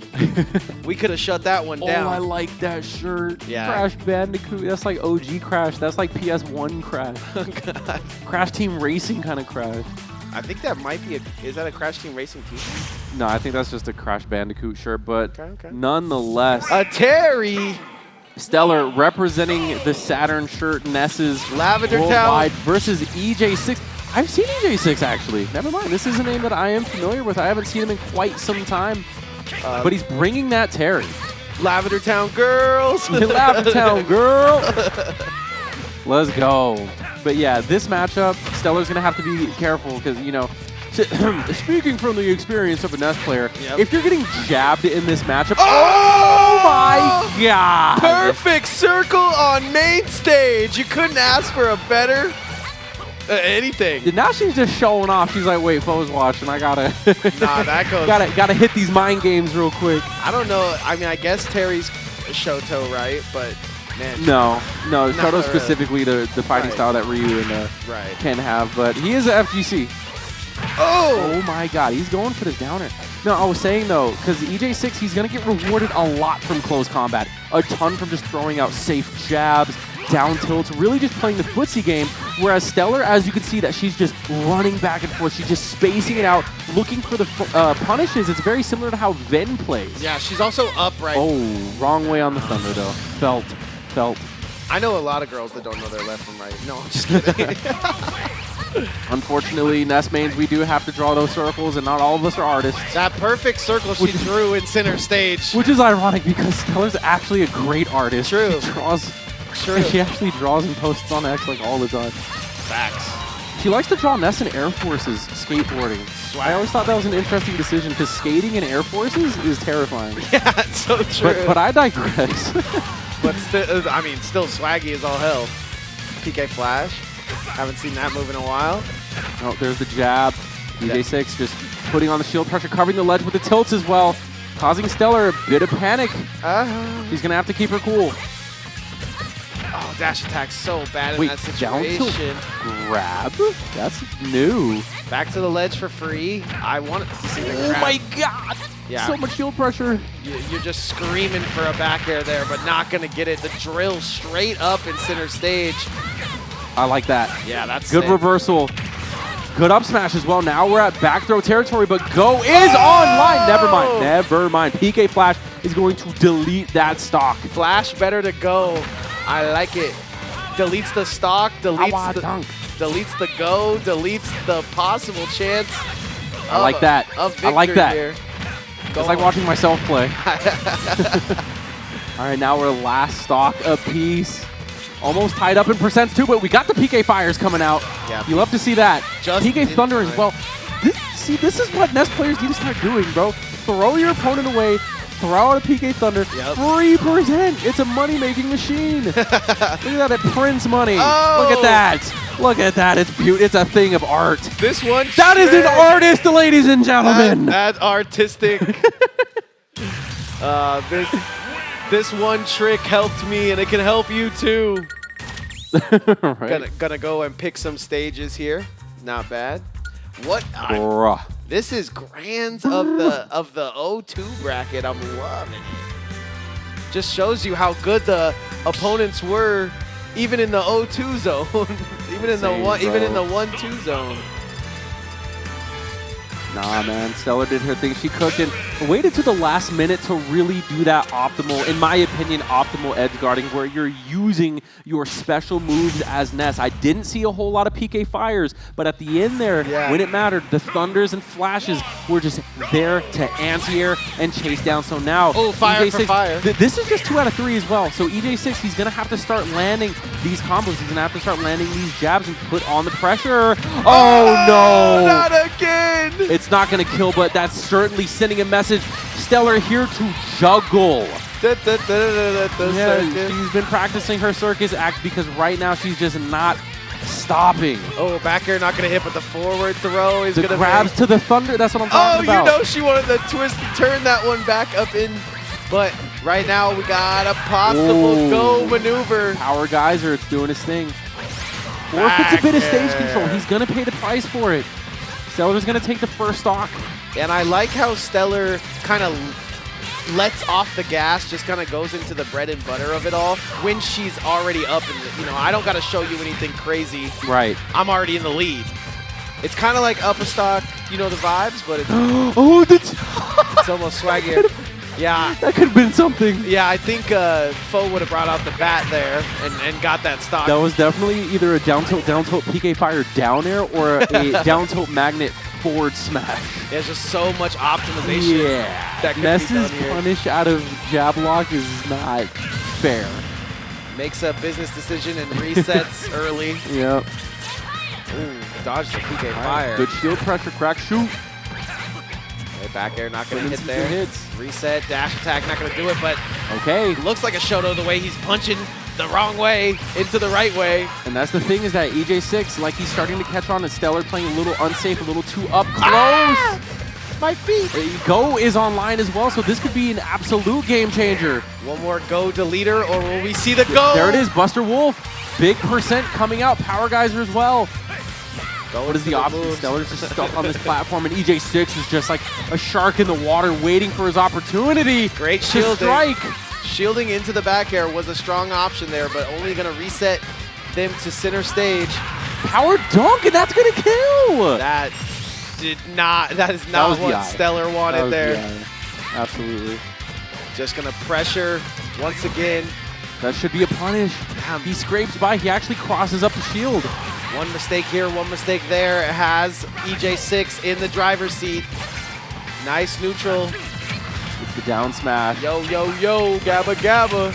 Excellent. And that's just something that Stellar can kind of get for free, is just sending the yo-yo down there. Terry's kind of helpless. It did feel like that in that situation, but as the PK Fires start to come out here in the late rounds, I like that it seems like she scraps until it's stock 3, and then the magic. Scrapping against Terry is not what you want. He will win those. It's not working. Oh no, gets lifted up in the sky, almost gets drilled out. Great movement from Stellar though to get up out of there. A lot of shield pressure coming out again. These are the bread and butters that I was talking about. If EJ6 could just keep it really simple and these, we're going to game 3 now. Yeah, it just seemed like she wanted to do that a couple of millicentimeters to the right, and she would have grabbed ledge. Good, very close though. This could really go either way because on one end you have Stellar, quite a dominant first 2 stocks, but EJ6 really made it count. It was the SD really that changed the whole flow of that battle. It's kind of insane too, like if you look at her first stock from both games, it's very similar. She got him off the edge, she draws a circle, she gets the stock. Yeah. And she opened up every game so far with just a giant PK missile. That's what I'm saying. So let's see if this game's going to be different. We are running it back to PS2. So she seems This to... is pretty brave. We're fighting fire with fire. At least I think that's fire. I'm not actually sure what that is that Terry throws out. There's no PK fire. Ain't no PK fire. That thing be blasting. Excellent grabs. And EJ6 is now feeling really so confident up close that he's mixing grabs into the game as well. Stellar can't just shield for free anymore. That's a great neutral, though, to get him back to center stage. They reset, and the flames come out. Yeah, we need to absorb those. That's free food that he's throwing at you. Yummy, That's spaghetti. Yummy, yummy. Some protein. There we go. Oh. I like that. Parry, nonetheless. Not going to go straight to the magnet. I don't see her use magnet too often. That was a great trade. Oh, my God. The back airs are coming out. Yeah. Not a whole lot of magnet. You do see her trying to reflect with the bat, though.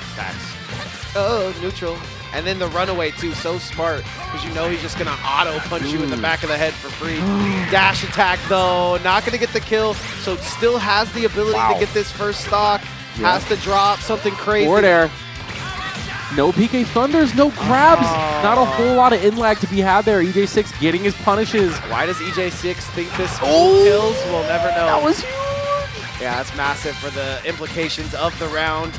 Now, all of the eyes are on Stellar. 40 off of that one conversion. This is what I'm telling you. There's some magnet action. Terry up close, and that was definitely supposed to be a runoff back air. Again, a drop-down aerial, but she's getting the sticky platforms. Yeah, relatable. Forward air not going to do it either. It just looks like EJ6 is locked in for this win. Absolutely. Still no magnet. I don't even know if she's sure in the magnet there. Looking for times to go for it, but now with go online, there's nothing to do but go. It's a green, it's a go. It's going to go through. Gets the up smash, and yeah, with go online, that's just another layer that you're going to have to try to fight through. Yeah, she gets this one to go her way, though. And not going to kill. Terry's too thick. Bo knew off the rip that back throw wasn't going to kill. Now it will if she pummels at least twice. Guaranteed. Because now it's a little stale, but still that go like a Buster Wolf could be coming out at any moment. That's why you see Stellar trying to be careful on these platforms, but even still, EJ just throwing out these moves so unexpectedly. He needed one more pummel. One more pummel. Only pummeled once. Wow, you really are the GOAT. So unfortunate. I've just been there, man. I've just been there. Needed one more punch to go, and now he's living with all the Pokemon. 151 to 166. There we go. It's signs of life for Stellar, but for how much longer? Oh, that's a big God. punish. Gets the power dunk. That's like another 40% added on to it. Imagine someone breaks into your house, you go to hit them with the bat, and they spot dodge like that. Spot dodge into down tilt, power dunk. Yeah, dude. I'm just like, you can have my house. My bad. You get hit in real life, you're like, bro, there's no in-lag on that. Like, how am I supposed to punish that? That's what I always be thinking the UFC fighters are talking to each other. If you ever watch a UFC fight, just commentate it like a smash of it. It's hilarious. Ooh, PK Flash at the ledge. Actually sends him off of it, too. But the great anti-air. This is so tough. Yeah, it's rough for Stellar because she's got all the movement. She's got everything that it takes. But she's just down a couple stocks here, and Terry won't stop firing. She won't stop shooting. And made this mistake before, but is going to clean it up. Oh, and that's going to do it. That's illegal in all the states. You cannot punch a kid like that. Hey, man. Sometimes when it's for money, when if it's for grand finals, you got to do what you got to do. And EJ6 did just that. Stellar finishing off in third place again. Can't be too upset at that. And it was fun to watch. I was going to say, all the great players finishing in third today, so if not second. That's the competition, bro. That's what I'm telling you. The competition is real, and EJ6 is going to move on. I don't even know who's in red. Yeah. Oh, Who could it be? that's he was in Tekken from Wyoming, right? Is it Wyoming? Made it in the running back I bracket? think so. This could be a possible win for Wyoming. Oh man, I'm actually excited to see like what the matchup's gonna He be. plays Terry. Is it a Terry Ditto? I think it's a Terry Ditto. Oh my God, King of Fighters! Shout outs to KOF. They literally are the King of Fighters in Grands right now. We commentated Tekken. We commentated Smash. And now we commentate King of Fighters live for you here at the HyperX Arena. Guys, we're just getting almost done with our bracket here, but just remember, if you guys are fans of the show, all you got to do is go to hyperxarena.lv.com and you can see the schedule, so you can never miss a knockdown again. You have no reason. Couldn't have said it better myself. We're locking in. We're actually changing the song too. Fatal Fury. Yeah, we're going to King of Fighters. Yeah. we're King of Fighters. Yeah, we're committed to the bit right now. It is just KOF. I believe he did say he plays a little bit of Shoto. Wyoming also said that he plays some with Wrath. You know, he's been around the block. He's been around. Like, he's played games. He plays video games competitively. I'm sure if they were having Mario Kart today, he'd enter that too. Yeah, but I mean, we've seen him in running the gauntlet. We've seen him in Tekken get a hard second place, I must say, and now here's his chance to win something. Yeah. I mean, he made 2 Grand Finals appearances in one day, so already impressive. There we go. Great call out. And now he's making a tag for himself too. We're just getting prepped on the stage, guys. I know it's pretty late into the night right now, but if you haven't already, guys, make sure you get yourself some water. You know, stay hydrated out there. I know it's cooling down, but the air is still dry. It is important to stay hydrated. It's good for your brain, good for overall health. Go ahead and get some. Yeah, that's facts. I like what Missions was talking about when I was down there. He was like, I'm thinking about getting a Red Bull. Anything could really happen here, and I think having the ability to get anything you possibly want at your fingertips, you know, food, drink, whatever you could possibly want, is a great reason to love the HyperX Arena.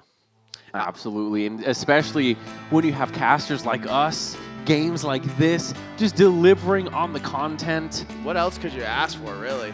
And just the beauty of the stage, the arena overall, the people, the staff, the TOs, just everything, man. And now we have Grand Finals. Shout-outs to John316. Oh my gosh, bro, dude, to shut it down. There's actually, I don't know why, but that's like a gamer name. Like, I've seen so many John316s like actually in Mario Kart. It's just a good, just a good sentence in the Bible is all it is. A good verse, if you will. We love our good verses. Yeah, I like my verses in cursive. And we're going FD too, so this actually isn't the KOF stage. I was expecting the KOF stage, but we are getting the KOF music. I think he's going for the wrestler, you know, vibes with the all black, you know, tarried out, you know what I'm saying? He looks like Stone Cold Steve Austin right now with the John316. Oh, tries to go for that back air, doesn't get it. I don't even know how to commentate this because they both know so much about each other. You're going to see a lot of jabs and a lot of down tilts and a lot of power dunks, I guarantee. See, right now, he's just trying to close the gap, trying to get him off the ledge, and there he goes, spacing away, but EJ6 knows that. He's going to just roll away, play it safe. Jabs out, jabs in, Superman punch to get in. Ghostman faces minimal punishment for that, actually. And now they're just filling their way around FD. Yeah, literally. Nice. It really comes down to whoever can get that first parry or that first hit. They're both in go mode. This one could go either way. Oh my God. Nice. Excellent inputs. With the power of Jesus Christ. All right, get some big, just down to locks? What? We're just going to keep going. We're just going to keep going until Buster Wolf 53% off rip. Honestly, that's it. That looked like a lot of hits. It was like, Staying alive. Buster Wolf. Wow. Power. Oh, okay. I like that. He turns around off the roll and gets the Buster. Wood is taking full advantage of this this go meter here. I feel so bad for the interactive extra bracket we put on because the redemption was just everybody fighting Terry up until this point. Yeah. Oh my, huge hits coming out from Ghostman. Does seem like Ghostman has what it takes. Yeah, he's doing it for Wyoming, man. Gotta put your city on your back sometimes, so that's a stage. Back to the ledge again we go. And now EJ6 having his go meter as well, so I mean, we could be seeing Some hard hits coming out from him too, but A lot of slash and a lot of clashes there with those jabs that you were talking about earlier. Seeing them go to it pretty frequently, but the mix-up. oh my god. Yeah, Ghostman is opening up so much with these down tilts too. He's just so accurate. Speaking of down tilts, that's going to get punished. There he goes. Ow, ow, ow. Okay, into what would be a 66-hit combo to tie this one up. Here we go.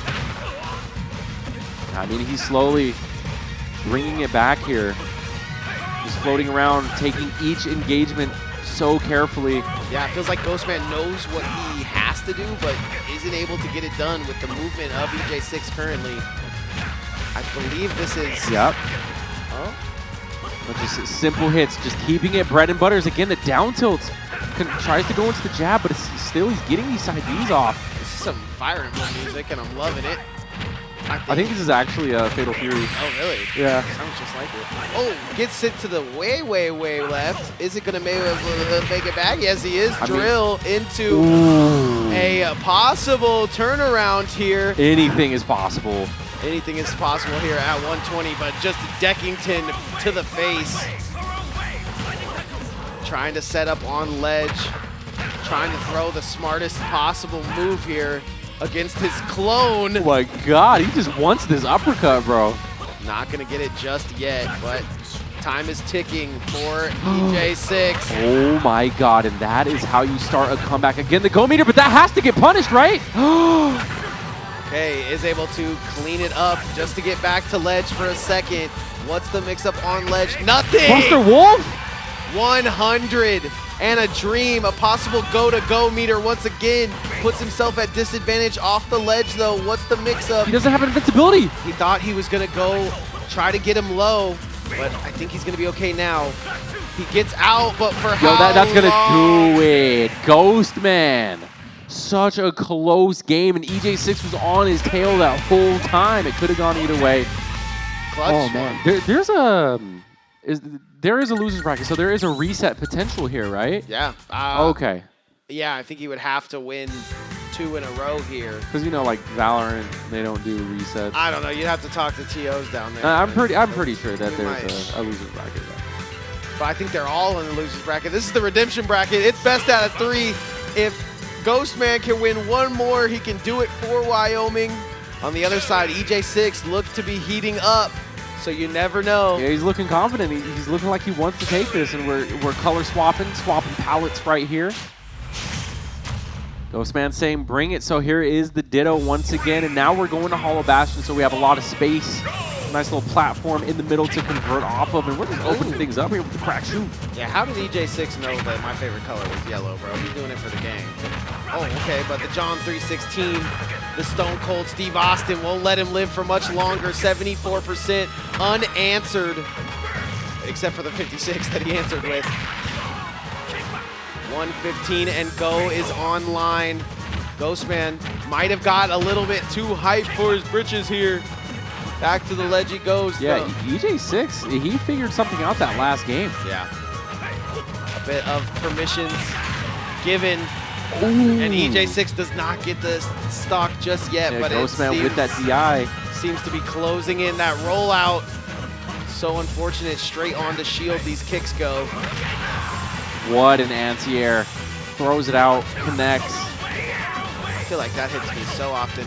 Now that you call it an anti-air, I'm probably just jumping too much.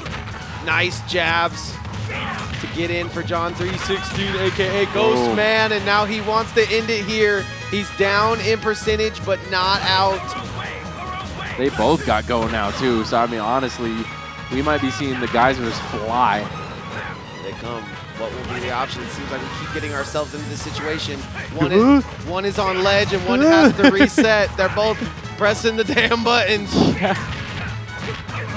Oh my gosh. And percent way too high for that. That just went way too high in the sky. That's insane spot dodge, but still, is it going to clean it up? Wow. And EJ6 is going to be your first stock holder, but an early rebuttal coming out of Ghostman. He gets answered back immediately. I wish I knew the state song of Wyoming. I'd be singing it right now for the crowd. Ooh. Right, and again, you're seeing a lot of those just basic bread and butter start to fly. Lots of down tilt pressure. We saw this game one from Ghostman, just putting on so much pressure here at the ledge, but EJ6 fights his way back. It doesn't do too much damage, and it stales out that move just a little bit. So the spam, fun to watch, but definitely something that you have to keep your eye on. Ghostman wanting to get in, using every ability to do it, pushes him all the way to this right side, and the reset is just not going to come in. Ghostman has his eye on the What prize. a punish. Gets that landing on the platform brilliantly. One stock away from taking the grand finals of our redemption bracket. Ghostman. Yeah, he's getting huge damage now, too. Might even have just saved him there. Gonna wait for grab, though. Nice jab. Goes into his bread and butter. Power dunk. But a forward smash, though, and we've seen EJ6 playing from behind before. He manages to keep it so close. Can he do it this time, though? Ghostman just using the little bit extra on the top that he got from respawning to put his basically a shield around himself. Go is online. That's not gonna do it. Kill screen. I don't think a single person thought that was gonna kill. I didn't hear a single noise. But still, EJ6. I like that patience from EJ, but he just was facing the wrong way. Doesn't yeah. the character have autocorrect? What was that? I think he thought he was going to go over there. Oh, that could do it. Oh. The roll, the mistake, the bit of a mistake. We're getting too big for our bridges here, but it doesn't matter. Ghostman up 2 games. Wyoming. No, I think that's game. Wait, you're right. I think it is 2 out of 3. That's Ghostman takes it. He wins the redemption bracket. And the argument of who is the best from Wyoming in the Yeets building. The hat. Doesn't need the combo breaker. He thinks he wins the whole tournament. Now he's gonna have to go against Vin. Right. No, hopefully you guys had fun here at Knockdown number 120. We're doing these as many as we can do until they won't let us in anymore, right, Fo? That's what I'm saying. I'm trying to go down there and play some friendlies right now. I don't see where Rob Man is. Where's Missions? Did he run? Is he scared? Missions trying to run away from you. He's out of here. Of course he's out of here. Ladies and gentlemen, please. They don't want to see my Diddy. Please keep your eyes peeled for more events coming your way. I'm telling you, everything we do here at the HyperX Arena is super fun. Keep your eye out for showcases, for Mario Kart, for everything under the sun. We'll be having it here. Thank you for joining us here at Knockdown 120 inside the HyperX Arena, Fo. It was a blast, to say the least. We'll see you guys next time for more fighting game action here in Vegas. Woo!